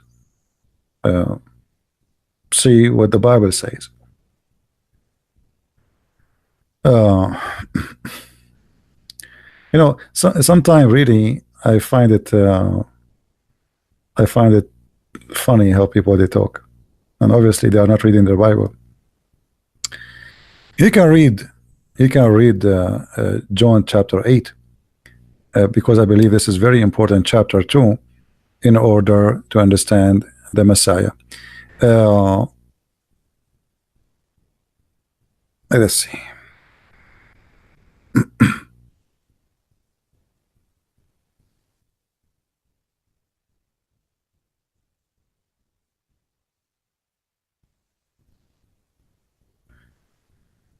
All of this conversation, by the way, is between Jesus and the Jews. All right? He is not debating with the Abdul. He is debating with the Jews. They said to him, the Jews, they said, saying to him, now we know that a demon is in you. Abraham is dead, and the prophet, and you are saying, whoever keeps my words shall never taste death. What do you mean? He never tastes death?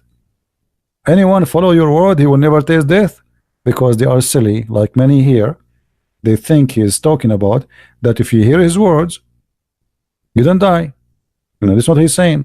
He promised you eternity. Are you greater than our father Abraham, who died, and the prophet who died? Who are you making yourself? Yeshua, he answered, saying, if I glorify myself, my glory is nothing. It is my Father who glorifies me. He of whom you say he is our God, and you do not know him, but I know him. If I had said that I do not know him, I myself have been liar like you. But I do know him, and I keep his words. Abraham your father desired to see my day, and he saw it and rejoiced. And the Jews were saying to him, you are not 50 years old, and you have seen Abraham? Yeshua said, timeless truth I speak to you, before Abraham would exist, I am the living God. My friend, Jesus is the living God. So how you say the living God is Jew? That because you are silly and you are limited in your thinking. You forgot that the whole idea of Jesus being born between the Jews is to save the Jews, not to be a Jew. He exists before the Jews. He is the one who created the Jews. So you became so limited like a child when you say Jesus is a Jew.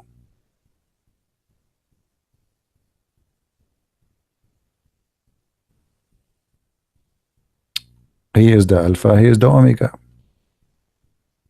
But anyway, everybody, you know, he have his limitation, and I understand. I'm not going to change you. I do my best to help you.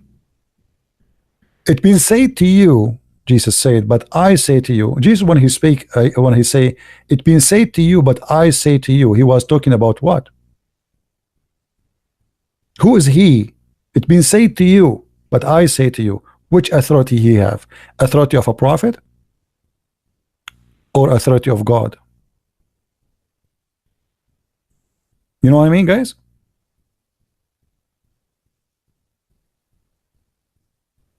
Authority of God. All the teaching of Jesus speaking about himself as God, and yet you say to me Jesus is a Jew. That's because you are silly. You are just a child in the faith of God. I advise you to read your book carefully.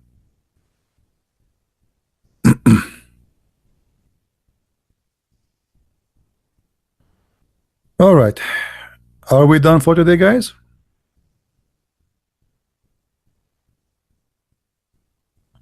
Are we good for today? Did we have a good time?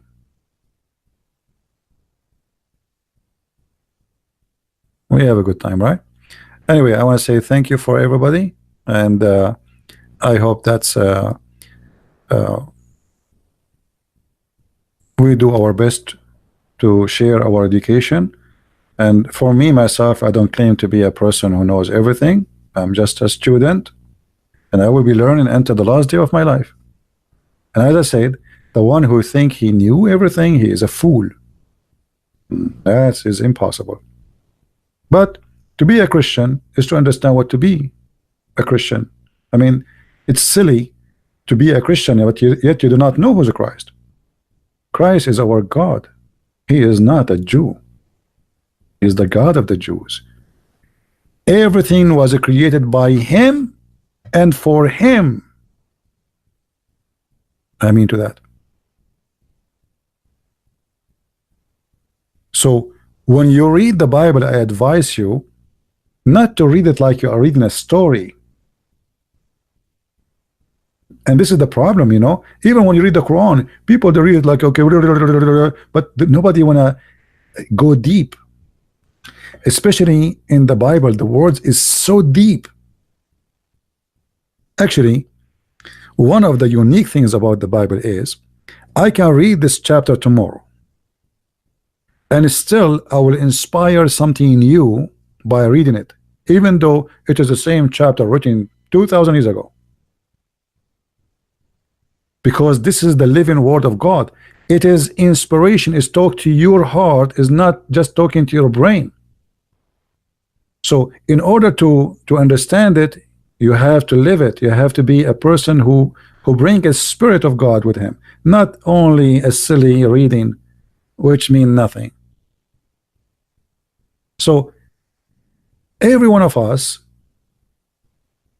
he read, he maybe you speak better English than me, but doesn't mean that you understand the Bible better than me, even in English. Because simply, if you decide just to read the words, not to be inspired by the words, and not to go deep behind the words, you are the same as the Jews. When he said to them, whoever hear my words, he will live. They thought he's talking about they will live now, they will never die. You are just being silly like the Jews. When the Jews, they said, when he said, Abraham, he saw my day, they are looking at the man, how this man, he is not even 50 years old, and yet he is saying that Abraham saw my day. Obviously they don't understand who is he. But I understand that Jews, they have that problem because they are exploring Christ at that moment. But you who've been taught already who is a Christ, so it's not a surprise for you to know who is he, yet you claim what you claim.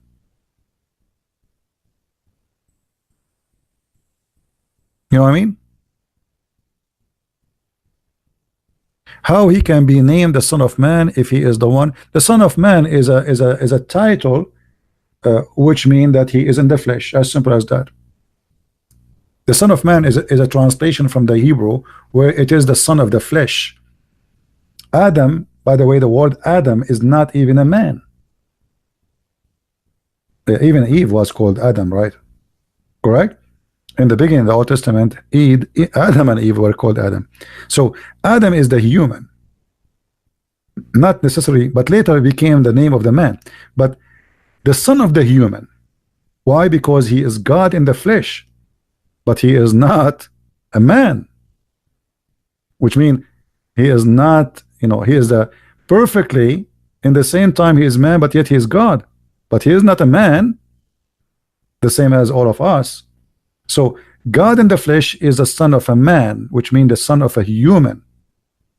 But all of us, we knew that Jesus is a son of no human. So that is a title to describe the nature of the body, not the nature of God. So he's a perfect man and God in the same time. And this is why I say sometimes people, they are, you know, they say, okay, Jesus said the Son of Man, but the Christian believe that Jesus even born of no man. Mary is the Virgin Mary. So what man we are talking about? That is just the nature of the birth. All right. So in order to understand Christianity, I advise you, if you are confused about certain things, search them, study them carefully, and you will find that it's not what you think they meant. Otherwise, you will be confused, the same as the Jews in the beginning, who they don't understand what Jesus is talking about. Whoever heard my words, he will live. He will not taste death. This is why they said to him, after he said that, are you greater than our father Abraham, who died, and the prophet who died? Which means, if the prophet died, how you say to us, if we listen to you, we will not die? That because they have a limited interpretation for the sentence. So you can be the same as the Jews, and many of us today is the same as those Jews. They decide to go blind, and they don't want to see what is behind the words. They think he's talking about death now, and okay, you listen to me, you will not die. But this is obviously not what Jesus meant. So either you use your mind and your brain and live the words, or you decide to be a fool and you don't want to be understanding anything. All right. Anyway, now the Bible can go deeper and deeper and deeper and study, but I believe that the beautiful thing about the Bible, I can be a farmer who hardly knows how to read and how to write, and yet I enjoy the wisdom and the glory of God. You see, this is a book for everybody, not like the Quran. You need to be a genius in Arabic, a person who have to speak many languages, because the Quran is stealing words from everywhere, and then you have to connect the dots, and then verses are scattered everywhere, and sometimes there's no meaning because Muhammad is trying to make Arabic music, and then you have to work hard to put them together. The Bible is a lot more simple, to the point. It is a book of wisdom, because God is not the author of confusion. So what make it a miracle, it is simple, to the point a person who is a farmer, he can listen to the gospel and he can enjoy it. A person who have a PhD, he can read and he can explore it and he can enjoy it. So both can be a believers, and each time you read it, sometime even you might find yourself in the story, if you are a person really trying to be living the story, not only reading the story. So the Bible speaks to you, and the Bible encourages you to live with the word, not just to read the words. And this is really what I like about the Bible. But sadly, my topic is about the cult of Islam, so we don't talk much about the teaching of Christ. Otherwise, there's no better joy than enjoying the wisdom here you see in front of you. Go and read any speech Christ he said, and you tell me, what do you see? It's so beautiful, it's so amazing.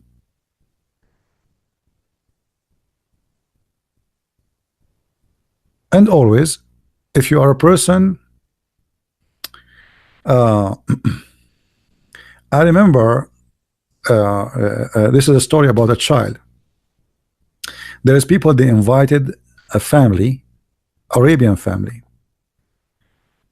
to a big dinner. I mean, those people, they slaughter a big animal. The table is so long, so big, and etc. I mean, yeah, they put everything you can imagine in the table, fruits, anything.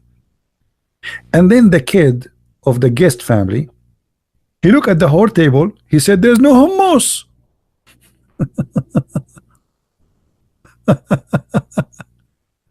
You know what I mean? So the kid, he is unhappy because there is no hummus. The people, they slaughter a big animal, the barbecue, the fruits, the drink, even they have maids around the table. But the kid, where is my hummus? I love hummus. He's a kid. And sometimes we are like that kid who only see in the whole table the hummus. That's because you are looking for the hummus. You know what I mean? So if you are a person looking for what is wrong because you don't like it anyway, I mean, I'm going to try to find something wrong there. It doesn't matter what you do to me. It doesn't matter how good it is. What is my hummus? No hummus, you did nothing. So are you getting my point, guys? Are you getting my point I'm trying to say to you? So if we are people looking for what is enjoyable, it's amazing there. If you are looking for the hummus, well, good for you. Anyway, guys, and don't take me wrong, I like hummus. So anyway, thank you very much, guys, for being here. And again, if you like to learn more about the cult of Islam, feel free to read my books, and you can search in Amazon. We have them in many languages: English, French, Dutch, Swedish, Spanish, and what else? And soon Portuguese, by the way. So you know, I hope that people, they will learn, and education is a gift from God, and it is the best thing a human being can enjoy. You know, you can enjoy food for 5 minutes, you can enjoy even sex for some time, but education live with you and grow with you, and will change your life, will change your nature, will change your thinking, it will change your habit, either for bad or good. So you better choose good education. And with this, I say to you, thank you very much for being here. May the Lord bless you all, and I will see you soon again. Christ is Lord, Islam is false, and thank you.